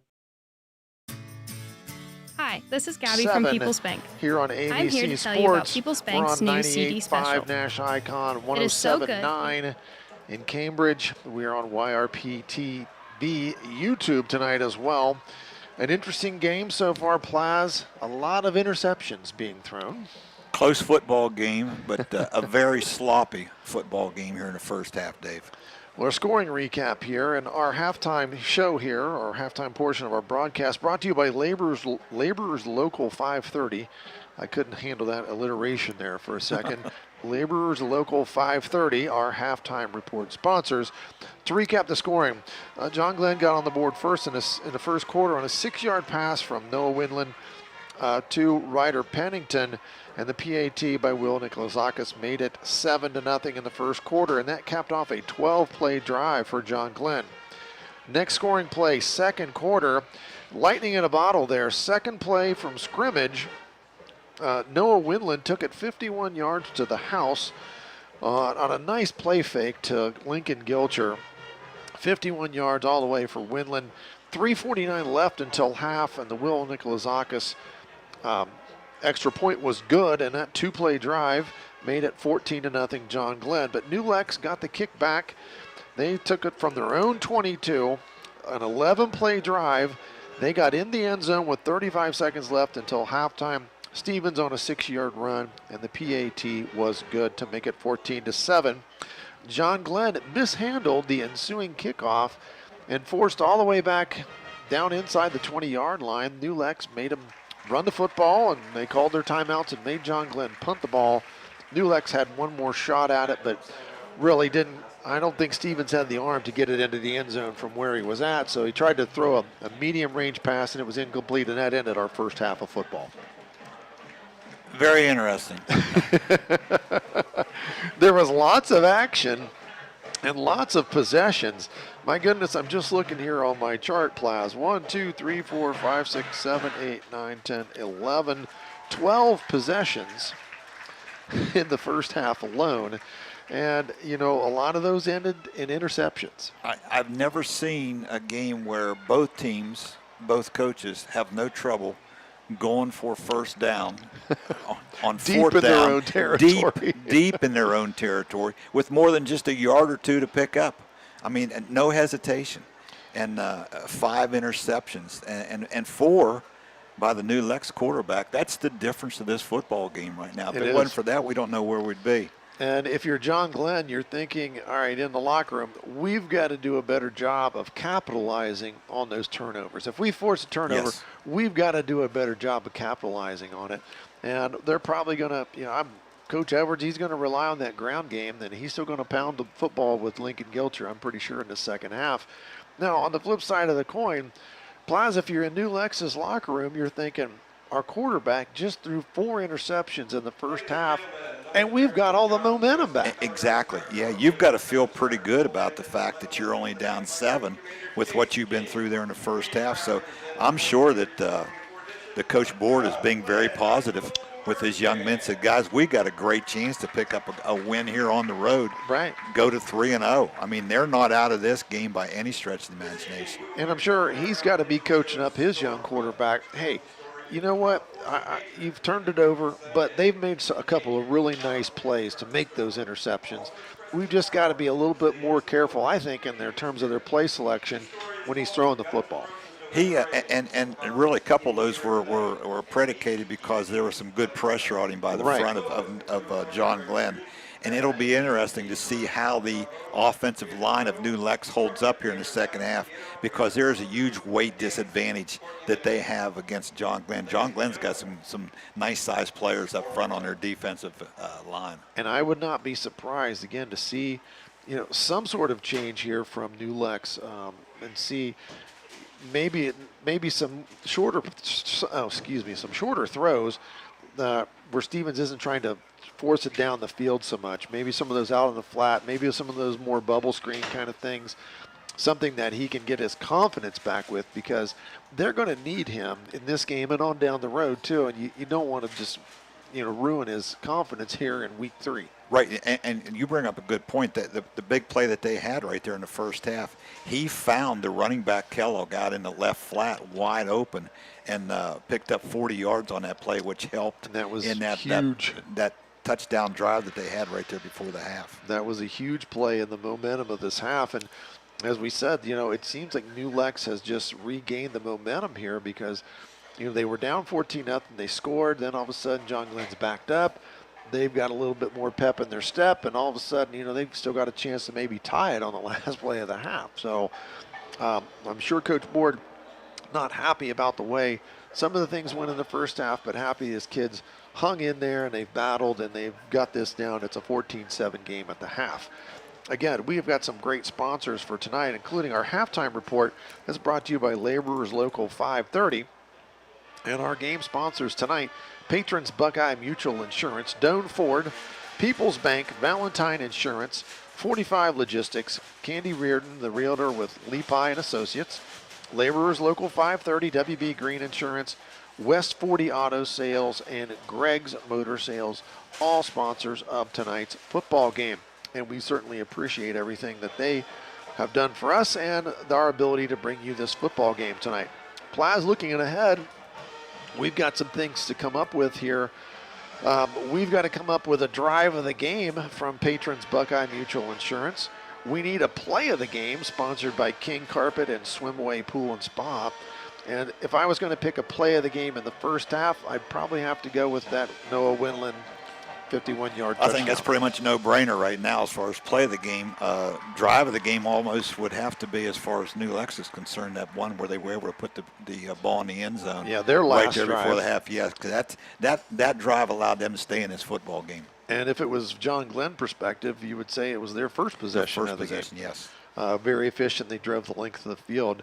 And, of course, we're going to have to pick a Lock 9 Pizza player of the game and also a +1 pizza player of the game as well.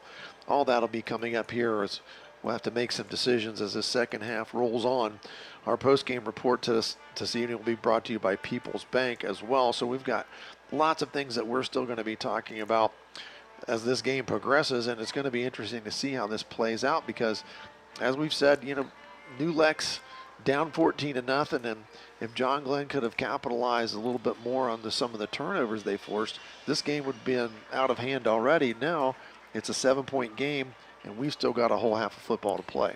Big play was made there in the end zone too by a defensive back from New Lex. Yeah, exactly. John Glenn had just picked off, I think, maybe their third pass. It was Hansen. Yeah. Made that interception in the end zone. Because I tell you what, if John Glenn scores there, they go up 21-0. This game, maybe for all intents and purposes, is over. But the big-time play made there, and New Lex has done just enough here in the first half to keep themselves in this football game. Well, they've done a great job of being able to keep in the football game, and they've had a little more success when they've been running the football here. Their success with Kellogg, he's been able, in the second quarter, he seemed to have a little bit more room to run. They've done a better job up front, and he's done a nice job of making people miss. Stevens has been, he's been elusive, we'll put it that way. He's slippery. Yes, he's not a very big kid. He goes about 6 foot, maybe 155, 160, but he is hard to bring down. Right, and he's been able to extend plays, keep things alive with his feet. He's done a very nice job of keeping his team in this football game. We've got about 4 minutes left in the halftime, so we will take one more quick break here, and then we'll come back and set up the second half for you. You're watching and listening to high school football on AVC Sports.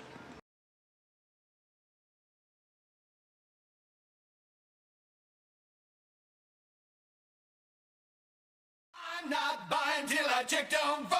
Most of us are faced with uncertainty every day. Your job, your finances, sporting events, schooling for your children, and so much more. With so much uncertainty surrounding you, there's one auto dealership that you can be certain about, and that's Doan Ford. You can be certain that you'll always get a great deal and the best service afterwards. In business for nearly 60 years has given Doan Ford the reputation of being a strong, reliable dealership. Be certain. Choose Doan Ford. Online at doanford.com. Your home and your car are likely your two biggest investments.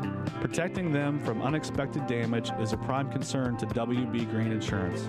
They are proud to represent Westfield Insurance, a financial service organization that provides insurance products for your home, auto, and business. Sharing knowledge, building trust is Westfield Insurance's pledge to their customers, along with personalized claim service that's fast and friendly. To learn how Westfield can help with your insurance needs, talk to WB Green Insurance today. Hey, football fans, Laborers. Local 530 in Zanesville, Ohio is cheering on all the local high school teams this year. Serving Muskingum, Perry, Noble, and Guernsey counties, Local 530 represents around 400 skilled men and women in the building and construction trades. They work with over 100 signatory contractors, providing committed and experienced laborers for building, heavy highway, and pipeline construction. For more information, give them a call at 740-453-1214. Good luck to all the teams from Laborers Local 530. Hi, this is Gabby from People's Bank. I'm here to tell you about People's Bank's new CD special. It is so good, you need to stop by any People's Bank location today and ask your banker to tell you more. Or visit pebo.com. This special will not last long. You must open your account by September 7th. People's Bank. Working together, building success. Member FDIC.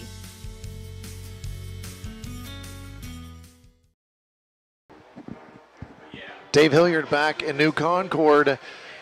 We're being entertained here by the John Glenn Band. They just broke out in some AC/DC here, Plaz, so I got to appreciate that as a guy that hosts a morning show on Y107.3 every morning where we play classic hits.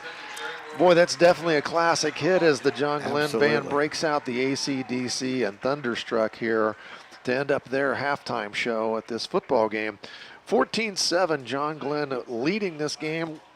And Plaz, we were talking before we went to break again, it's just the amount of interceptions is just kind of mind-blowing here. There was 5 in the first half of the football game. It really was.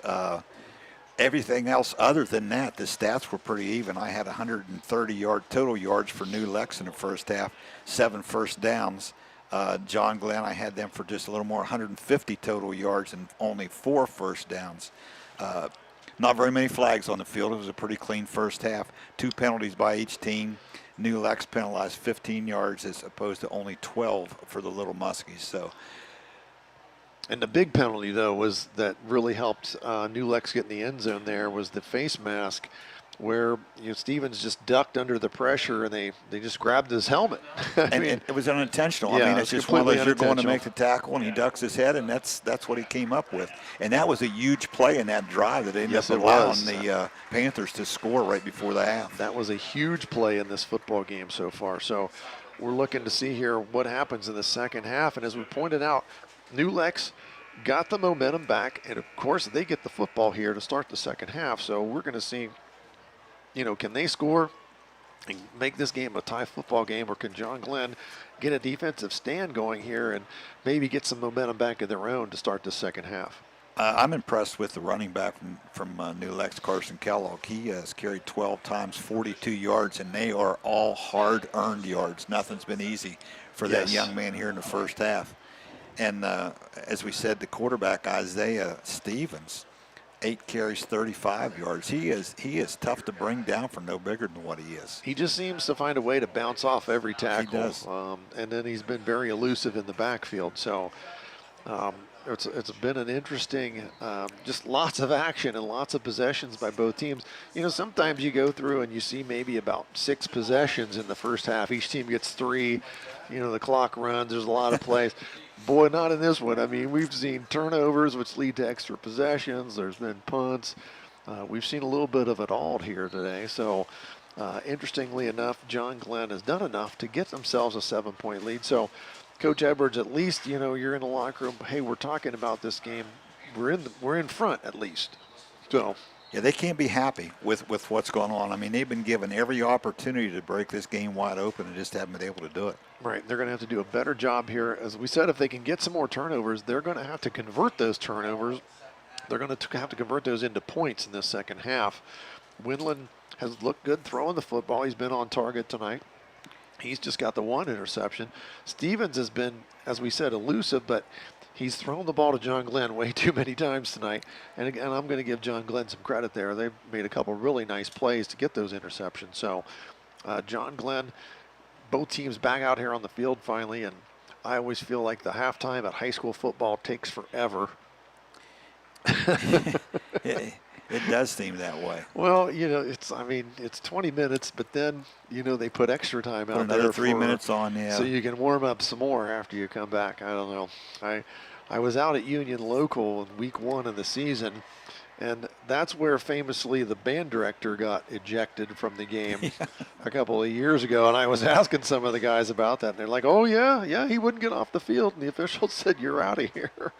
So I'd never seen a band director get ejected from a game, so that would have been entertaining to watch. That school brings back some fond memories to me. That was one of the places where I had stops. I was the head basketball coach at Union Local for 4 years back in the early 2000s. I forgot Plaza's been everywhere. What was I thinking? And I always tried to leave, Dave, before they fired me. That's probably the best thing to do. All right, John Glenn going to kick this football off to start our second half. Will Nikolazakis, the captain of the all-name team, he's going to be kicking the football off. I've had a couple other kids from John Glenn have been on my all-name team. One of my other favorite names, and I believe he's on the coaching staff now, Tough Zemba. That's another one of my. He's another one of my all-name teams. That's a football name. That's a football name, and he is on the coaching staff at John Glenn now. So. Tough Zemba. I always thought that was a good one. And then, of course, Nikolazakis, he's been good. He's going to start the second half. He puts his left foot into it, and he kicks it down, and it's going to be caught at about the 12-yard line. Return up the right side of the field. Ryder Rock in pursuit, and he helps bring down the ball carrier at about the 27-yard line. Might have been Hall got in there as well. New Lex going to set up shop at about the 27-yard line. First and 10 for the Panthers to start this first possession of the second half. So New Lex looking to try to score and even it up. But more importantly, let's take care of the football if I'm the Panthers in this half. Dave, something I think that Coach Edwards probably addressed at the halftime was the sloppy tackling from the Little Muskies in the first half. A lot of times they had the ball carrier in a position where it could have been a loss, and allowing them to break free and get a snap back from Stevens, and he hands it to Kellogg, and Kellogg refuses to go down. He spins off a couple of tackles, and you're mentioning the tackling, and they just didn't get it done again right there. And that's about a 8 or 9 yard pickup there. Going to be second and short here. Stevens throws it out to the left side. He's got his man, and it's caught, and he advances the ball up to the 40-yard line. Nice play there and nice throw, and that's one of those throws that I think you set up for Stevens so that he can get his confidence back. Thrown right out there in the flat. And now they're going to be first and 10 out at the 40-yard line. Stevens this time going to hand it. He keeps it himself, and he's going to run it. And he is drugged down in the backfield. Nice play there by 74. Nick Sanders, he wasn't going to be fooled. And that's going to be a loss for Stevens back to the 39-yard line. Sanders did a nice job reading the quarterback, and he knew he still had the football. And didn't let him slip through. That was a good defensive play there by Sanders. All right, Stevens, he's looking over at the sideline. Second and 10 here for the Panthers. Their own 40-yard line just underway here in the second half. 10:54 to go in the third quarter with the clock rolling. Stevens hands it to Kellogg. Kellogg bounces outside, turns it upfield, maybe a short gain of 2, and there's Sanders again. Sanders bringing out the intensity here in the second half.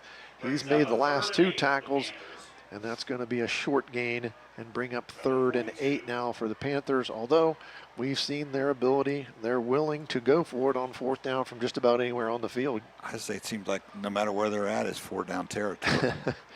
They seem comfortable in their offense and doing that pass. So Stevens, now he's got 2 receivers to his right. Kellogg Flares out to his right, and he throws a nice seam pass right down the middle of the field.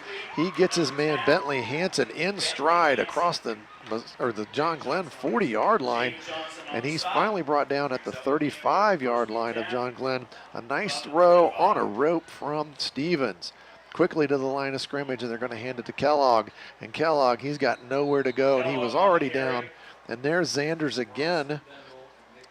Zanders seems to be in on every single play here so far in this second half.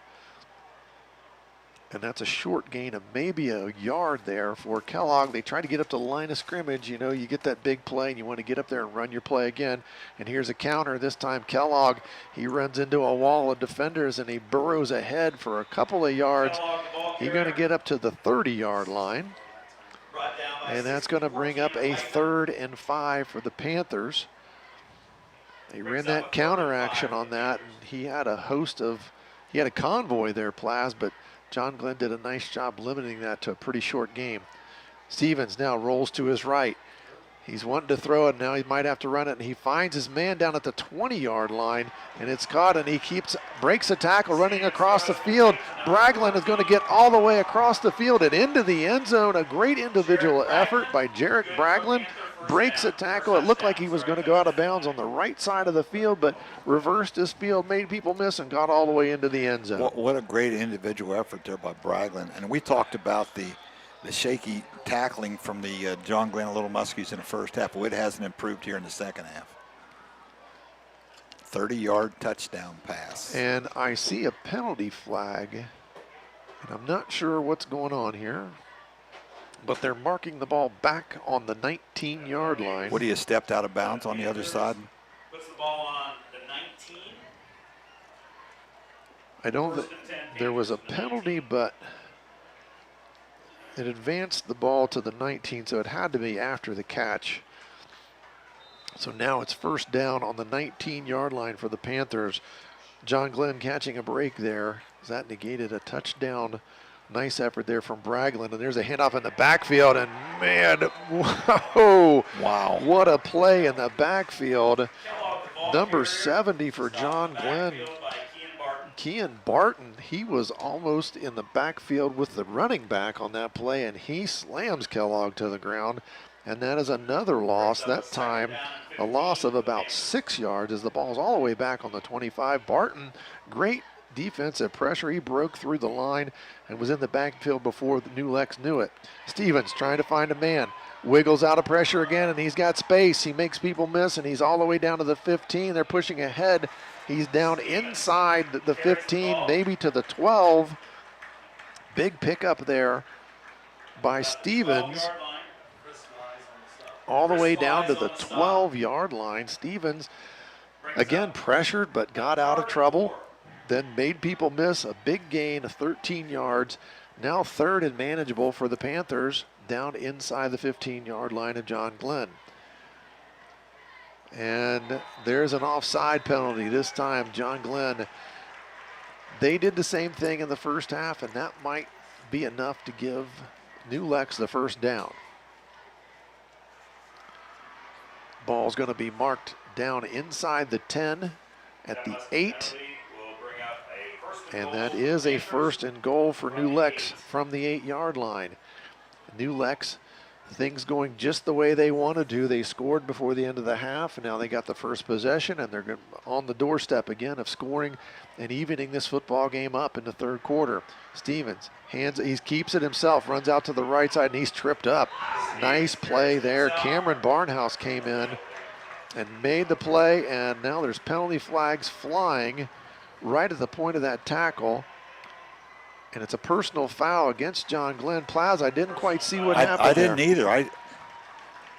Everything from here looked like it was pretty clean. Something took place underneath there. I don't know if he would have grabbed a face mask possibly. Boy, there were a lot of the flags just rained in there. And if I'm Coach Edwards, I'm not happy about the penalty flags. You know, you make a nice defensive play, and then there's the penalty flag yet again, and that's going to be 1st and goal now from the 4. John Glenn going to have to find a way here to get a stop, or New Lex is going to tie this football game. 7:14 to go in the 3rd quarter. Schwindeman in motion. There's that counter action again. Nothing doing though. Kellogg, the ball carrier, and he is stopped in the backfield, and that's going to be a loss of a couple of yards. Cash Smith on the tackle, and that's back at the 6-yard line, so a loss of 2. 14-play drive so far for New Lex to start this second half. John Glenn yet to touch it, and there's only 6:41 left in the third quarter. Nice play made there by Cass. He came charging hard off from his outside linebacker position there. John Glenn may be looking a little confused on defense. Stevens looking at his sideline for some instructions. He's got a man in motion now. That's Kellogg. Wanted to throw it to Kellogg. Stevens in trouble, and he goes down all the way back the 13-yard line. He slipped, but sent the ball right there to make the tackle, and now another loss puts it all the way back to 13. Third and goal from the 13-yard line.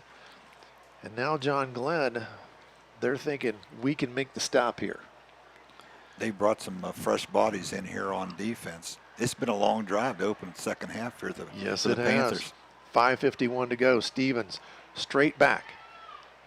Looking, flushed out of the pocket, now running to his right, and he's going to run the football, and he gets down inside the 5-yard line, and he's finally out of bounds inside the 5. We'll see where they mark that. Looks like right at the 5-yard line. An 8-yard pickup there, and that's going to bring up 4th and goal from the 5 for the Panthers. Big play in the football game here, Plaz. Probably the biggest play of the game yet to this point by the Panthers. New Lex, 5 receivers out there, 4 to the left, 1 to the right. Stevens, the quarterback. This could be one of those quarterback draw situations when you've got the defense spread out. John Glenn looks like they're matched up man-to-man across the board here. We'll see what the Panthers come up with here. 4th and goal from the 5. Stevens straight back. John Glenn with some pressure, and it's tipped in the end zone, and it's almost caught. Almost intercepted, then almost caught for a touchdown. That was Braglin, the receiver for New Lex. Probably their short-handed receiver had it right in his hands. Glob had it go through his hands. And he's already had 2 interceptions and tonight. He would have taken it to the house the other direction if he keeps his hands on it. But John Glenn comes up with the stop that they need, but unfortunately now 1st and 10 from their own 5-yard line. And they've not really been able to move the ball with a whole lot of consistency here this evening. A 16-play drive for the Panthers comes up empty. 5:34 to go. John Glenn with their first possession of the second half. Winland all the way back at his goal line, gets the snap, and he's going to hand it off. Gilcher straight ahead, nothing doing there. Little or no gain, going to bring up a 2nd and 10 now for John Glenn. The Panthers have done a nice job containing the junior running back tonight. He's got 11 carries for only 24 yards so far here this evening. They've done a nice job here especially when they've had John Glenn backed up, of not letting them punch the ball out of there. And John Glenn, that's what they've got on their mind here, facing a 2nd and 10 from their own 5. Winland going to run it himself, follows blocks on the left side. He's out across, maybe gets it to the 10-yard line. And he's going to pick up about 5 yards on that carry to bring up 3rd and 5. Right about the 10-yard line here. John Glenn would really like to get a first down and get a little momentum going here in this third quarter. It's been a struggle for them offensively their last few possessions. Winland, senior quarterback, running the show.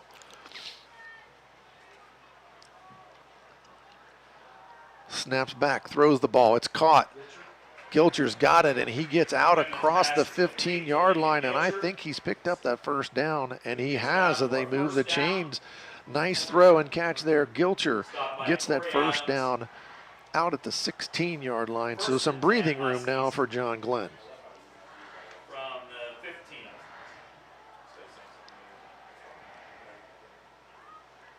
Winland still in that shotgun, as he will be the entire night. Snap back, looks to his right. He's got a receiver. It's caught at the 15, but brought down immediately. Little or no gain, maybe even a loss on the play there. And the receiver coming up limping a little bit there. That's Joey Wentland. That was Wentland. And Wentland not having a little trouble there with one of his legs. He hobbles off the field. 2nd down and 11 now. Loss of 1 on the play for the Muskies. Wendland surveys the scene again. He's got Lane Hall in motion. Snaps back, hands the ball off to Gilcher. Gilcher nowhere to go. Boy, runs right into the defensive tackle. Little or no gain again for Gilcher. Just no room inside for Gilcher to run the football. And that's going to bring up a 3rd and 11 now for the Little Muskies. The defensive front from New Lex has done a great job all night containing the running back Gilcher. He's just not had much space in the middle of the field, and he usually makes hay in between the tackles, but just not been much room for him tonight. 3rd and 10 now. Windland straight back, trying to throw it. He's under pressure, and he is brought down back at the 10-yard line, a sack. And that's going to definitely bring up a punting situation here for the Muskies, as now it's 4th down. They're all the way back at their own 10-yard line. 4th and 15 now for John Glenn, or 4th and 16. Windland dropping back into punt formation in his own end zone. Not an enviable spot to be punting the football from. He's going to be about 3 yards deep in the end zone. 2:21 to play in the 3rd quarter and the clock moving. John Glenn leads the football game 14-7, but they're having to punt it away to New Lex. High snap, Windland's got it. Foots into it, low liner, bounces at the 30. Now going to bounce across the 35, maybe gets out to the 37-yard line. New Lex going to take over on their own 37, or John Glenn 37-yard line here, 1st and 10. 2:03 left to play in the 3rd quarter. Each team here 1 possession in this 3rd quarter. Of course, the quarter's been dominated by that first possession by New Lex. Like I think you said, 16, 17 plays they came out with and came up empty. But they get the ball great field position here for their 2nd drive of the 3rd quarter. And they seem to be the team with the momentum right now, although they trail in the football game. Snap back, Stevens flips it out, and Kellogg brought down for a huge loss in the backfield there. Cameron Barnhouse. Cameron Barnhouse shooting in and making the tackle. A big loss there. And that's going to bring up 2nd down and a bunch now. That wall away, it was on the 37, now marked back at the 44-yard line. So a loss of 7. Barnhouse with a great defensive play there for the Little Muskies. Stevens got his man Hansen in motion. He resets on the left side of the formation. Snap back, they bring pressure. Stevens in trouble, and he's thrown to the ground back on the other side of the 50-yard line. Nice play there. Alex Altier makes the tackle all the way back at the 48-yard line of New Lex. Just a minute ago, Plaz, they had it 1st and 10 on the John Glenn 37. They are back on their own 48 now, 3rd down and a country mile. That's exactly what the Little Muskies needed. 2 great back-to-back defensive plays. Stevens now looking at the formation. He's got 2 receivers to his left, straight back. He's under pressure. He rolls to his left. Here comes more pressure. He's just going to throw it, and it's caught and completed. Boy, I thought John Glenn almost going to get another interception, but he made the catch at the 41-yard line. That's Schwendeman. He makes the catch at the 41-yard line. A nice pickup there of 11 yards, and that's going to bring up a 4th and 15 now, or 4th and 14 for New Lex. If you're John Glenn, you need to know where that 1st down marker is here. Schwendeman in motion to his right side. Stevens under pressure. He rolls out to his left. He is elusive. He finds his way away, and he's going to run it. Now he slings it as far as he can with that lefty throw, and it is intercepted. Not a good decision. And here comes a return. Nice job there. Glob with another pick, and I think that's his 3rd of the game. That is his 3rd interception. He's having a career here in one night. Glob had 2 interceptions in the first game of the year versus Circleville. He's got 3 tonight. He almost had another one. Yeah, he did. He dropped his hands on another one. So he may be leading the state of Ohio in interceptions at this point in time. And Glob, again, I mean, nice play on the football, but young man, if you knock that one down, the field position's a lot better. But again, you can't fault the young man for making a play on the football, and he did get a return with it, so it's out across the 25-yard line. John Glenn with probably, that's their best field position they've had in the last 2 times they've touched the football. Windland now trying to make something happen here on offense. He hands it to Gilcher. Nowhere for Gilcher to go. Nowhere to go for Gilcher. Nowhere to go. The interior of that defense there from New Lex just not giving him any space at all. Jack Wright on the tackle. He's one of the leading tacklers on this team. He had 9 tackles on the season coming into it. Windland going to throw it on 2nd and long. He's got his man on the left side, and he weaves his way and is knocked out of bounds all the way up at the 35-yard line. That, I believe, is the last play of the 3rd quarter. And Caleb Lyric on the catch and run there, and that's going to end our 3rd quarter.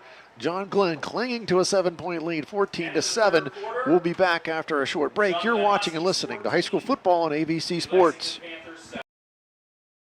I was sitting in my car, and it wouldn't start. I lifted the hood, and the engine was falling apart. What would I do? My eyes filled with tears. Then on the radio, I heard of West 40 by Pay here, where for a little money down and a little each week, I could have a car, nice, shiny, and sleek. So I walked in the door, and I put the money down. Now I got a nice car that I can drive around. West 40 by Pay here will help rebuild your credit. The corner of Dewey and Route 40 in Cambridge, don't you forget it. West 40 Auto Sales, corner of Route 40 and Dewey Avenue in Cambridge, is home of the guaranteed credit approval, with most loans approved while you wait. Go to their website to fill out an online loan application, west40autosales.com. You'll also find their weekly special listed there. Back in New Concord, it's the start of the 4th quarter. John Glenn leading 14-7. They've got the football facing 3rd and about 3 from their own 33-yard line. They'd like to pick up the first down and get some momentum here going on offense. Windland pointing out the defenders to his offensive line. Snap back, hands it to Gilcher. Gilcher tries to dart ahead. He's got a couple, but not enough to pick up the first down. And that's going to bring him up to about the 35-yard line, a gain of a couple. Not enough, though. 4th and short now for John Glenn. And boy, here is a decision. What do you do here, Dave? They have not been afraid all night long. But 4th and 1, and they have not had the momentum at all in this quarter, or in the second half, I should say. We just started the 4th quarter. So we'll see, and they're looking over. Play clock at 14 seconds. That's been plenty of time. Now, they got in this situation before, and he drew him offside, but Windland, he's going to put his head down. Stoned. But he didn't have a chance. Not even close. He might have lost a yard there, and New Lex makes the play. They stop Windland on the 35-yard line, and they're going to take over on downs on the John Glenn side of the field.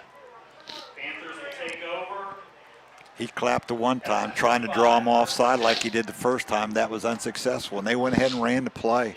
Great job there by the defensive front of the Panthers. John Glenn has not been able to move the football on New Lex since the 1st quarter of this football game, Plas. They have held them to only 5 first downs this entire football game. John Glenn now got the football back, or excuse me, they had it back, but now they turned it over on downs.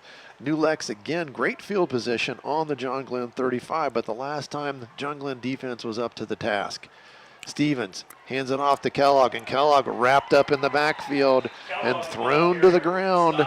Tanner Whiteman, I think, the initial tackler on that play. Tanner Whiteman, the nose guard, makes a nice play defensively.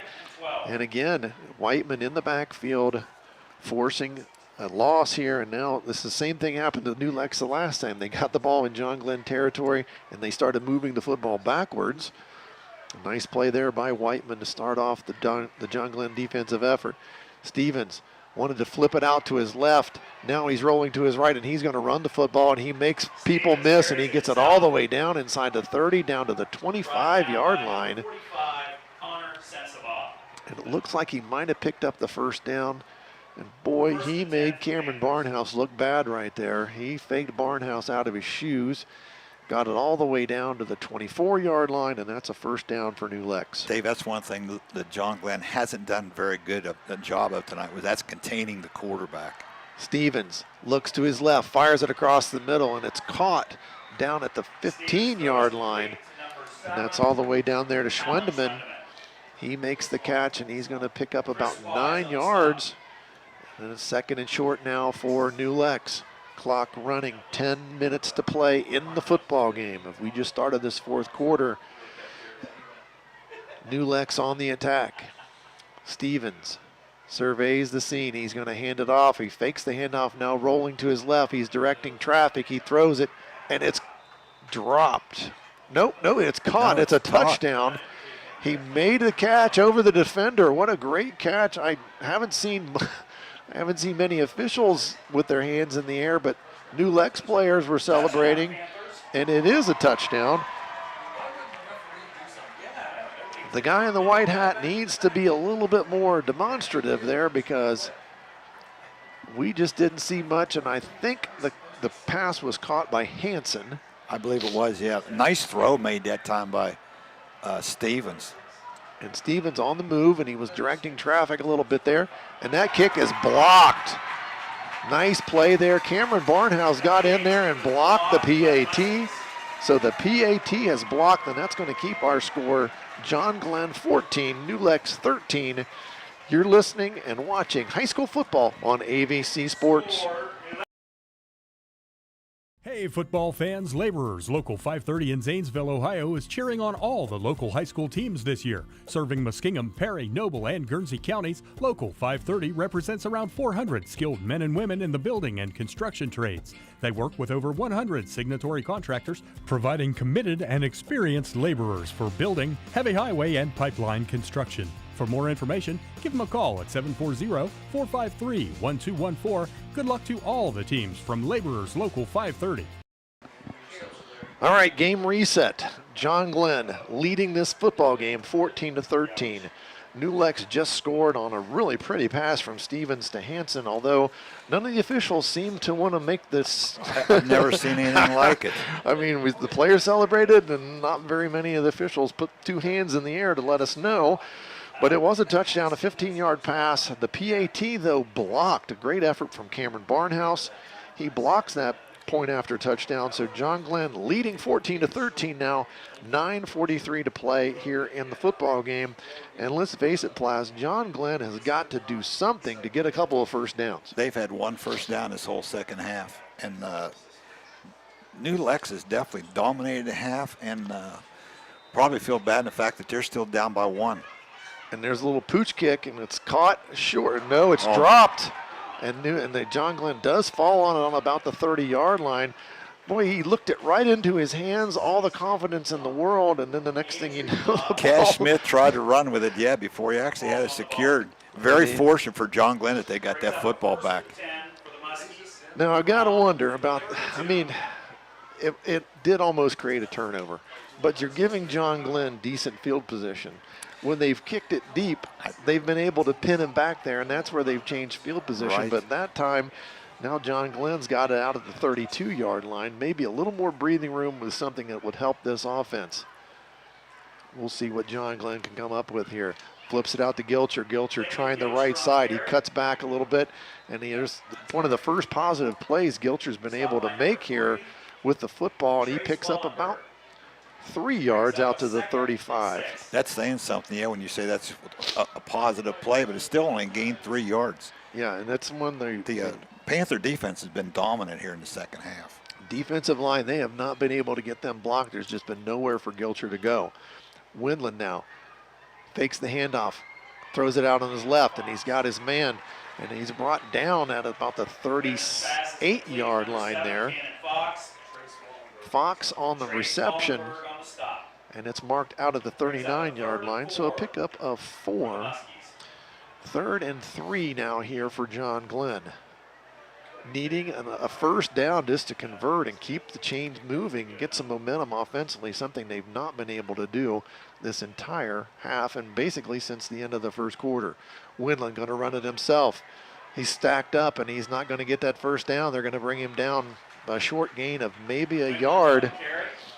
He got it out to the 40, but that's not enough for the first down. And again, Coach got to make a decision here. You're on your own 40. You cannot afford to give New Lex the football and the momentum again on your side of the field. And they're going to hand it off to Gilcher, and Gilcher this time fights ahead, and he's going to get the first down. Coach Edwards rolling the dice. And he picked it up, but it wasn't by a lot. That was a gutsy move right there, because the last time they tried that, the last possession, Winland was stoned solid at the line of scrimmage. Great second effort again there by Gilcher. Gilcher gets it out to the 44-yard line. First down for the Muskies. 7:53 to play in the football game. Winland fakes the handoff to Gilcher. He throws it out to the right side. Boy, and I tell you what, he made a nice catch. Jake Johnson going up and getting it. And I thought he was going to get down. They were going to bring him down behind the line of scrimmage, but he found a way to turn it upfield and pick up a couple of yards. But nice catch, and Johnson making a couple yards out of nothing there. Winland threw that ball a little bit too far behind him. John Glenn up on the football. Clock moving. 7:44 to go in the football game. Winland snap back, and he's going to keep it. He faked it to Gilcher, and he was going to keep it like he did on that touchdown run earlier. But he does not get anything. He's brought down immediately. Still at the 46-yard line. Winland earlier in the game made that nice play fake and busted that big run for the touchdown, but nothing doing this time. It's 3rd and 8. There has been very little running room at all for the John Glenn running backs here, especially in the second half. Winland needs to find a way to pick up a first down here for the Muskies. 3rd down and 8. Winland in the shotgun. He's got 2 receivers on each side of the formation. Snap back, straight back, nowhere to throw it. He's rushing, he's going to his left and throws it to his left, and it's a high throw and incomplete just across midfield, and that's going to bring up 4th down and 8 for John Glenn. Well defended out there by Trace Wollenberg for the Panthers. Looks like Winland had an initial thought of where he wanted to go with the football down the middle of the field, but it wasn't there. Scrambled to his left and tried to force it into the left side to his receiver, but nothing doing. That ball knocked away. And Winland now back in punt formation. I didn't think there was any way they were going to be going for that one on 4th and 8. Winland now stands at his own 35-yard line, and he's going to kick the football away. John Glenn leads this game 14-13. Punt is up, fair catch signaled for inside the 30-yard line at about the 27. And that's where New Lex will set up shop now. 1st and 10. 6:49 to play in the football game. And this could be one of those times of the game. This could be the drive of the game one way or another. You're exactly right. So New Lex here, trailing by a point due to that blocked extra point. They've got it 1st and 10 on their own 37-yard line, and they have been moving the football. The first drive of the second half, they went 16 yards or 16 plays, and they're going to hand it off to Kellogg. Kellogg's got a little bit of space on the right side, and he's going to pick up about 3 yards. And he's going to get it out to the 30, just across the 30-yard line. So we'll give him 4 yards on that carry. 2nd and 6 now for New Lex.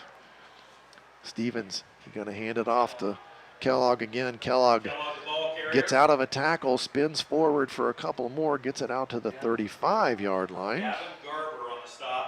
And that's going to bring up 3rd and 3 for the Panthers. John Glenn desperately needing a stop here. They're leading this football game by a tenuous 1-point margin right now. Now on the flip side of the coin, I think New Lex has got to get in the end zone. I have not seen much in the kicking game from them tonight. They did get 1 out of 2 PATs, but boy, that second one was blocked easily. Stevens, pass fake. He throws it across the middle. He's got his man. Nice catch there, and that's his man, Braglin. Braglin has been his main receiver this season. A nice play fake, and he hits Braglin in stride, gets it across midfield. So now they're in John Glenn territory. 5:39 to play in the football game. First down here for the Panthers. Stevens, snap back. He's going to hand it this time a different running back. Got to check my numbers here. That's Paul Stenson, the ball carrier, and he's got nowhere to go. He's stacked up, and that's going to be a loss of 1. That's going to take it back to midfield. This brings up a 2nd and 11. Second down and 11. And then John Glenn's got a defensive lineman that's got a little hitch in his giddy up there, as we would say, Plaz. Altier, looks like he had a little trouble, but he stays in the football game. This time, Stevens fakes it. He's around the left end. He makes a man miss, and there he is. He cuts back, and he's back on the left side. Now across the 30, 25-yard line. Alex Stevens, elusive once again. And John Glenn couldn't get him to the ground, the fake, and he got around the end, then cut back, ran across the field, get it all the way down inside the 30-yard line. And that's a 25-yard pickup for Alex Stevens, or excuse me, Isaiah Stevens, and he has proved to be elusive the entire night here. And again, the defensive end for John Glenn there just lost contain. All right, Stevens still in the shotgun. Looks over at the sideline, and I think John Glenn jumped offside. Nope, they're calling a legal procedure this time. So that's going to bring the ball back to the 29-yard line and bring up a 1st and 15 for New Lex. Just a 3rd penalty of the night against New Lex for 20 yards. 4:48 to play in the football game. 4:43 to play in the football game, excuse me. 1st and 15 now for New Lex. Coach Board has a question for the guys wearing the stripes. He gets his explanation, and the clock is wound for play. 4:40 now, and the clock moves. 1st and 15, New Lex. Stevens in that shotgun, as he's been all night long. He's got Carson Kellogg back there, 2 receivers to his right, 1 on his left. He's got an extra blocker, low snap, and Stevens does well to get his hands on it, and he flips it out to his right, and the pass is complete to Bentley Hansen. Hansen had to dive to catch the football. He makes the catch on the 25-yard line, so a pickup of 4, going to bring up 2nd down and 11. Panthers up to the ball quickly. Clock moving, 4 minutes to play in the game, and there's going to be the offside call on John Glenn. And again, when you're standing right over the football, you can't be the one that jumps offside. No, good hard count that time by Stevens. Exactly, a good hard count from Stevens, and that's going to mark the ball at the 20-yard line now, 2nd and 6. So the penalty negated there. We've had a legal procedure on one team, offside on the other, so now down to a 2nd and 6 play from the 20-yard line. 3:43 to go in the football game. And if they can score here, it's going to make it tough on John Glenn, because John Glenn has just not been able to move the football at all.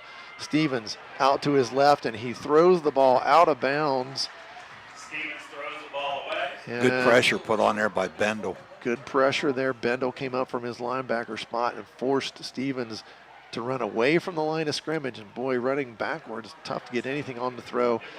Stevens wisely just threw the thing out of bounds, I believe. 3rd down and 6. So now 3rd down again. And this is where Stevens has been able just to do something with his feet the entire night long. So we'll see if John Glenn can contain Stevens here. He's been running it, or he's been elusive when he's, and that ball is flipped across the middle, and it's incomplete. I think that ball might have been tipped along the line of scrimmage. It looked like it might have been tipped along the line of scrimmage there. Stevens trying to find his man across the middle of the field. They had the play fake, try to get those linemen down, maybe thinking it was a run, but now that's going to bring up a huge 4th down. This could be your play of the game right here. This could be the play of the game one way or another in this football game. 4th down now. New Lex trailing by 1. They've got to convert here. They need 6. They trail by 1. It's 14-13. Play clock down to 10 seconds. 2:54 to play in the game. And here's your game. Kellogg in motion. Stevens going to roll to his left. He's a lefty, and he's under pressure, and he's going to go down. Big play by John Glenn defensively. They brought the house, rolled the dice with a big blitz plaz, and it paid off. Cameron Barnhouse was in there. Stevens had no chance. Great call by the defensive staff of John Glenn to bring that blitz right there. And they never gave Stevens a chance to get his feet set. That was an excellent defensive play call. They brought a bunch of people, and Barnhouse brings down Stevens. He didn't have a chance to get rid of it. First down now. John Glenn on their own 32-yard line. 2:48 to play, and they need something they haven't been able to get, Plaz, and that's a first down. They need a couple here to run this clock out if they want to get this win. Winland hands the ball off. There's a little space for a running back this time. Rock. He's going to pick up about 6 yards. That's probably the best gain of the second half by a John Glenn running back. Harrison Ratliff on the stop. He picked up about 5 there, excuse me, so. You would think that John Glenn would try to slow things down here. The clock is their friend right now. Yes, they need to milk that for everything they can. The clock is their buddy right now. Winland looking over at the sideline. He's got Gilcher and he's got Rock in the backfield with him. And Winland smart looking by at the Winland, play yes. clock. Clock runs now, 2:05 to play in the game. Winland gets the snap, hands it to, no, he's going to follow Gilcher. Winland picks up about 6 yards on his own. Gilcher, the lead blocker there, he faked it to him and then just got right on his hip. And Gilcher, they're going to give him the first down. They're waving the chains. That is a first down, a huge pickup for John Glenn all the way out of the 42-yard line. Nice play by Winland. Now, New Lex looking at a situation they're going to have to use their timeouts, and they are. Coach Board has got to use the timeouts because now with 1:43 to go in this football game, John Glenn sitting in the driver's seat if they can just get one more first down. One more first down, right. And again, the timeouts aren't listed on the scoreboard, but I don't know if that's just their first one. I think they've used one. You think that's their first? I think that's their first timeout of the second half. Lex tomorrow morning with the game starting at 10 a.m. So game reset here. We got 1:43 to play in this football game. John Glenn hanging on by a thread here, 14-13. They just came up with a huge defensive play on fourth down to stop New Lex. They got possession back of the football with a 1-point lead. They needed at least one first down, and they've got it. Now New Lex going to have to use their timeouts to try to stop the clock. John Glenn, number 1, hang on to the football. Right. Number 2, get yourself a first down here. And if you can do that, you're going to be able to run out the clock in this football game. Tight formation now. 2 running backs with Winland. Rock and Gilcher. Lane Hall in motion. Snap back. Gilcher's got it off the right side. Bangs ahead. Boy, he makes contact and he keeps the feet churning and he gets a nice pickup. A great effort from Gilcher. And he's going to pick up about 7 yards on that play, maybe 6 yards. And that's going to bring up 2nd down and 4. Nice run from Gilcher, and there on cue is the New Lex timeout. So at most they have one more left. So a first down here by John Glenn, they can go to a knee. A first down, they can take a knee from that point on. So this second half, the first half we had so many possessions, so many change in possessions with all the interceptions. The second half, boy, a lot less possessions happened in this football game, that is for sure. And it's been a second half completely dominated by New Lex, but they've only gotten 6 points the second half to show for it. And John Glenn, this is their 4th possession of the second half. And just picked up their first down. Yeah. And I should mention that is a WB Green Insurance first down that they just picked up, and they need another one of those WB Green Insurance first downs. Winland back in the shotgun. He's going to bring his man Hall in motion again. Snap back. Winland hands it to Rock. Rock tries to turn up field, and he's going to be brought down. He might have picked up a yard on that. And he's going to get it out to the 49-yard line. So he got a yard So now we're faced with a 3rd and 3, and there was New Lex's last timeout of the ball game. So this is going to be interesting because if they don't come up with a first down on this 3rd down play, well, what do you do if you're Coach Edwards? I don't think you could go for it. I really don't. Now, what you can do, though, because New Lex is out of timeouts. Right, they'll be able to milk the clock. You can run the clock Yes. down as pretty far. I mean, there's 1:29 to play. I mean, by the time the ball gets spotted again, I mean, you know, you're looking, they can run it under a minute before they would punt it, and I would run the play clock all the way down to 0, call my timeout, and then kick it away if I need to. Now, if they pick up the first down here at that point, it should be over. It would be over. But here's the play of the football game. John Glenn, they have got a packed backfield here, and I would They've got a lineman back there. I would think Winland's just going to carry it himself, and he does. He fights forward, and he lost the football. And John Glenn has fumbled the football. Winland fumbled it. New Lex has got it. Boy, it looked like Winland there was by Trace Wallenberg. He was trying to fight forward and pick up the first down, and instead he put the football on the ground, and there is a huge turnover in the football game. New Lex, new life now. They've got the ball, 1:23 to play in this football game, and they are on the 47-yard line of John Glenn. Winland trying to get that first down. It's stripped from him, and he puts it on the ground, and New Lex falls on it. They take over on the 47-yard line. And again, the Panthers have no timeouts left. No timeouts left here, but they've got a chance. Pressure from John Glenn, the ball thrown out into the flat, and it is complete. And the receiver does the right thing and gets the ball out of bounds. Hansen makes another catch, and he gets it all the way down to about the 41-yard line. Going to be a 6-yard pickup, and that only took a few seconds. 1:18 to play here in the game. New Lex now. More linemen in the game. They're trying to get some protection there for Stevens. Stevens now flushed out of the pocket, and he's running to his left. He's pressured. He throws it downfield and just throws it away.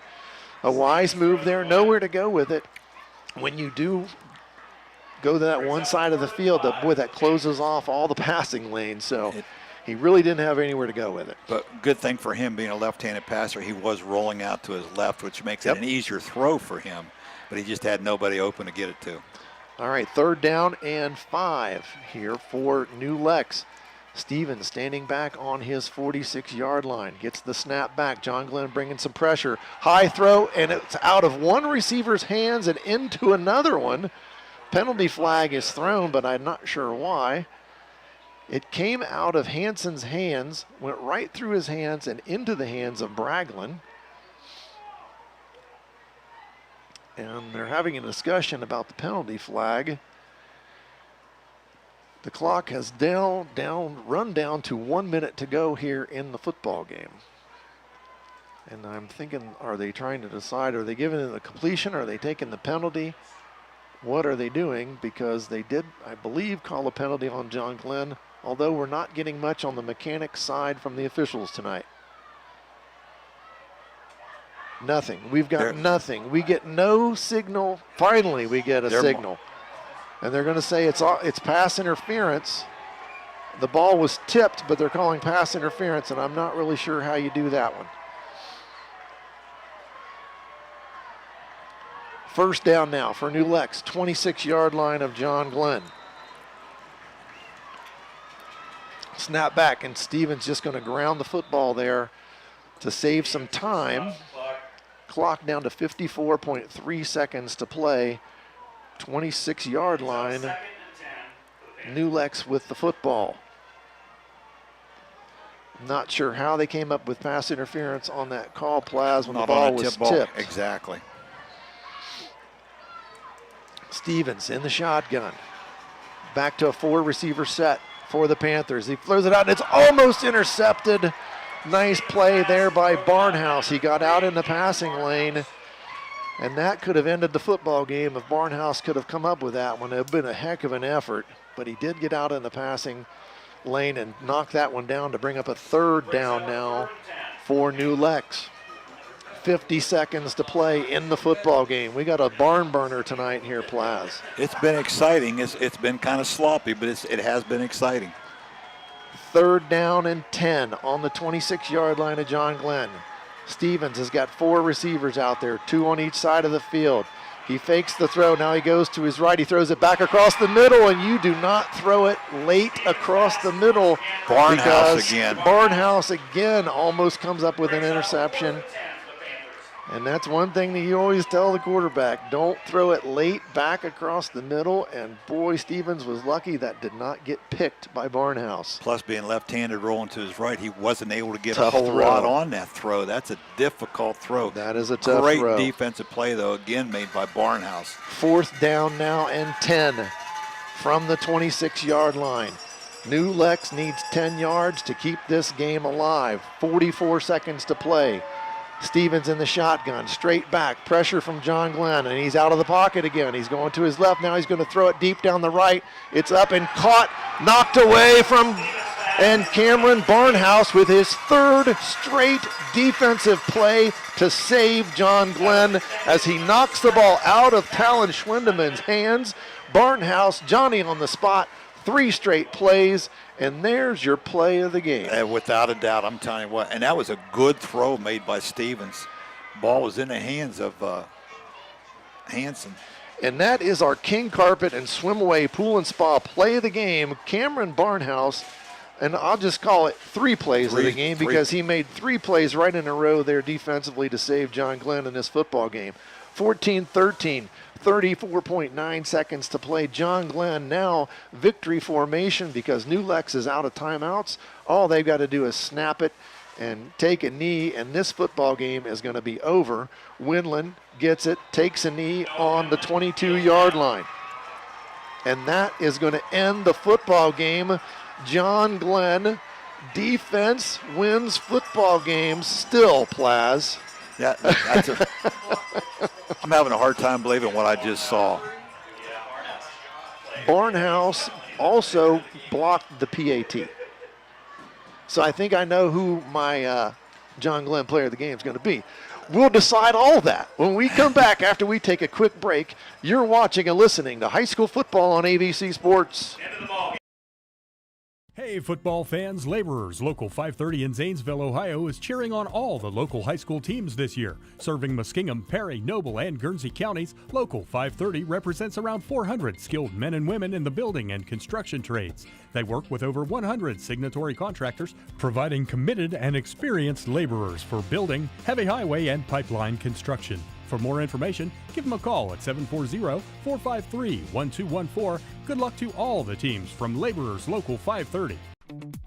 Greg Motor Sales, located at 2840 South River Road in Zanesville, would like to wish all the local high school athletes good luck with their upcoming season. At Greg Motor Sales, they sell used cars starting at $39.95 and up and have financing options available. If you're looking for your next affordable and reliable car, give Greg Motor Sales a call at 740-454-7060 or visit their website, gregsmotorsales.net. Discover credit cards automatically double all the cash back you earn at the end of your first year, which means... Wait, hold up. Question for the audio engineer.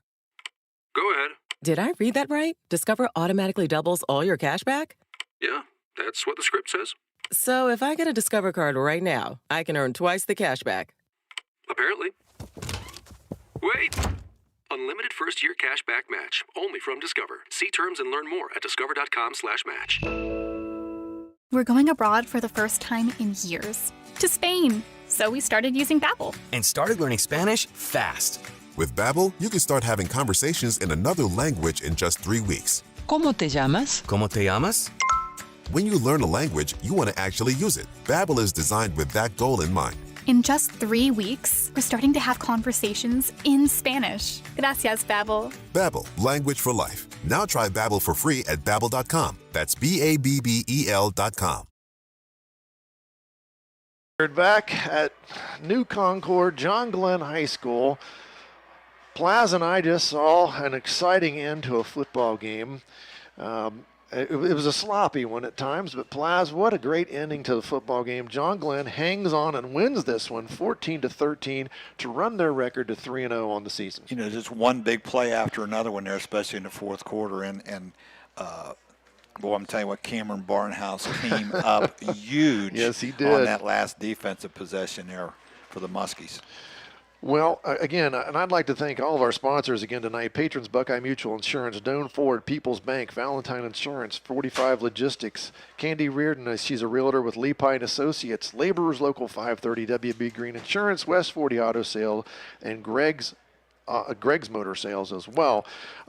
And wrapping up the game, we'll go through all the scoring again here. In the first quarter, John Glenn on the board first, a 6-yard pass from Noah Windland to Pennington, and the PAT by Will Nikolazakis made it 7-0. John Glenn also on the board in the second quarter, a 51-yard run by Noah Windland, and that's really the last big play John Glenn hit on offense. It was. That 51-yard touchdown run, 3:49 to go in the half, and it's 14-0, but New Lex changed the complexion of the football game. They got the football on their own 22, an 11-play drive, 35 seconds to go until half. Stevens on a 6-yard run, and now it's 14-7 with the PAT. They actually forced John Glenn into punting and then, had one play left to try to score at the end of the half, but couldn't make it happen. Second half, New Lex opened with a 16-play drive, but John Glenn got a defensive stop there and kept him out of the end zone. John Glenn punts. New Lex throws another interception. John Glenn turns it over on downs. Then New Lex, a 15-yard pass from Stevens to Hansen, and it was a beauty. We didn't get much from the officials and help-wise. We did finally figure out he did get in the end zone, and it was a 15-yard touchdown pass. But the PAT was blocked by Cameron Barnhouse. Yes, sir, yeah. So it's 14-13, and that's where all the excitement comes then as we come down. Finally, New Lex makes the stop they need. John Glenn trying to ice the football game. They fumble the football. New Lex takes over possession on the 47.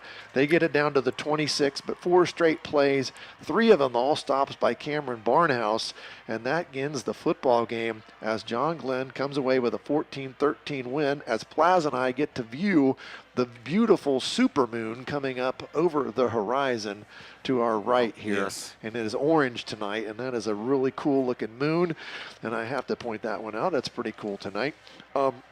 Again, it was just our post-game report tonight, too. I forgot to mention this, brought to you by People's Bank. And again, we appreciate the folks at People's Bank sponsoring our post-game report tonight. And it was a game of interceptions, Plaz. I've never seen, 5 interceptions the Little Muskies came in, and that's the only thing that allowed them to stay in this football game. If it wasn't for those, it could have been a runaway win for the Panthers. Six interceptions in the game total, 5 of those from New Lex threw 5 interceptions, so John Glenn came up with those. And that basically was what kept John Glenn in the driver's seat, and they were able to hold on to this 14-13 lead. And again, here at John Glenn High School, we do have to appreciate tonight in the press box, there was air conditioning up here. So again, Dave Adams, superintendent, I think he was responsible for the air conditioning. So we have to give him a little shout out and thanks for the air conditioning tonight here. He along with athletic director Michael Dunlap. He and Michael Dunlap, they took care of us tonight. So we really appreciate everything they did for us here. We got to see an exciting football game as John Glenn now runs their record to 3-0, and that equals their number of wins that they got in the entire season last year, Plaz. So they've got to be feeling pretty good as next week they are going to be at Coshocton, a team that they've traditionally, last year I know they beat here for their first win of the season was Coshocton. So New Lex, they got to regroup because they have a huge game in the small school division of the MVL. They are at they play West M. They host West M next week at New Lex, and that is going to be a game because New Lex definitely, they've had the momentum. They had a great season last year, 8-2. They won the small school MVL. Now, West M is the big competition, and that's going to be a good one here in week 4 of the season. Dave, things have changed so much over the last 3 or 4 years because who would have thought 5 years ago that those two teams, New Lex and West End, playing each other would be a huge game in the NVL. Yes, it is. And our post-game report, again, brought to you by People's Bank, and we appreciate that. So a couple things that we've got to come up with. Play of the game, which I think we pretty much said that's what it was down here. Cameron Barnhouse really made 3 straight plays in a row. And if you count the PAT that he blocked, 4 plays of the game. So tonight's play of the game sponsored by King Carpet and Swimway Pool and Spa. That's definitely Cameron Barnhouse's activity there in this fourth quarter and then blocking that PAT. The drive of the game, the Patrons Buckeye Mutual Insurance drive of the game, I would have thought that, it was going to be somebody that have a significant thing that got them ahead at the end of the football game, but it just didn't happen. So the drive of the game, I got to go back to the first possession of the game for John Glenn, a 12-play touchdown drive that ended with a 6-yard pass from Noah Windland to Pennington. That was the drive of the game, at least for John Glenn. And that was pretty much the offense for the whole game for John Glenn and that first drive. You're thinking, boy, they're going to have success all night tonight. And they did not. And that was it. So that was the drive of the game from Patrons Buckeye Mutual Insurance, that first possession of the football game. Now, we've got a couple of players of the game that we need to and I got a couple ideas here, but the John Glenn one, I think that's a simple one. The John Glenn player of the game brought to you by Plus One Pizza, Cameron Barnhouse. Hands down. That young man came up with big play after big play there in the second half. So Cameron Barnhouse, he is our John Glenn player of the game, sponsored by Plus One Pizza, and he's going to get himself a free pizza from Plus One Pizza, and they've got locations in Coshocton, Byesville, Athens, Caldwell, and Cambridge. So congratulations to Cameron Barnhouse, our John Glenn player of the game. Now, for New Lex, we've got a player of the game sponsored by Lock 9 Pizza. Plas, I'm going to leave that one up to you. What do you think? It's hard to give it to a guy that threw. I was just going to say the same thing. You know what I'm going to say. I was going to say the same thing. A guy that threw 5 interceptions, but he was so elusive. Yes. It was only because of him that they were able. I feel like anyway that they were able to stay in this football game. I was with and we're you talking all about the way. Isaiah Stevens. Isaiah Stevens is going to be our New Lex player of the game, brought to you by Lock 9 Pizza. He's going to get a certificate for a pizza as well. And I was with you. It's kind of hard. He did throw 5 interceptions. Now, we will say, a couple of those were really great plays defensively by John Glenn, but he kept them in the game. His feet, he was so elusive tonight. They had a hard time tackling him. I tell you, he broke contained so many times and allowed to extend plays and give them a chance to do something. And a couple of those were, not that poorly a thrown ball. They're just great plays made by secondary and for the Little Muskies. You know it. And that was, he threw 5 interceptions, but he kept them in the football game. Without him, that would have been, his elusiveness and the way he broke contain and just ran the football tonight, he was the difference maker for New Lex tonight. So he is our Lock 9 New Lex player of the game. So to recap again, John Glenn comes away with a 14-13, a hard-fought victory as they run their record to 3-0. New Lex 2-1 now on the season, and they've got a big battle in the NBL Small School next week as they host the West End Tornadoes. John Glenn going on the road next week. They'll take their undefeated 3-0 record on the road to Coshocton as they try to improve to 4-0 and keep improving themselves in terms of the NBL, the big school division, as well as you start looking down the road here, okay, top 16 teams in the region. They're D3, Region 11. Coming into tonight, I believe they were in 5th. I was checking that earlier today. So, they've got a chance to qualify for the playoffs and move on in the postseason as well. But you're going to have to come up with some more answers offensively, and they just didn't have it tonight. They did. So that's something I know Coach Edwards, he's probably frustrated down there. He got a win, but I know he's frustrated with the lack of offensive efficiency. And you've coached, and so have I. You always have those games that you you feel very, very lucky that you got to win.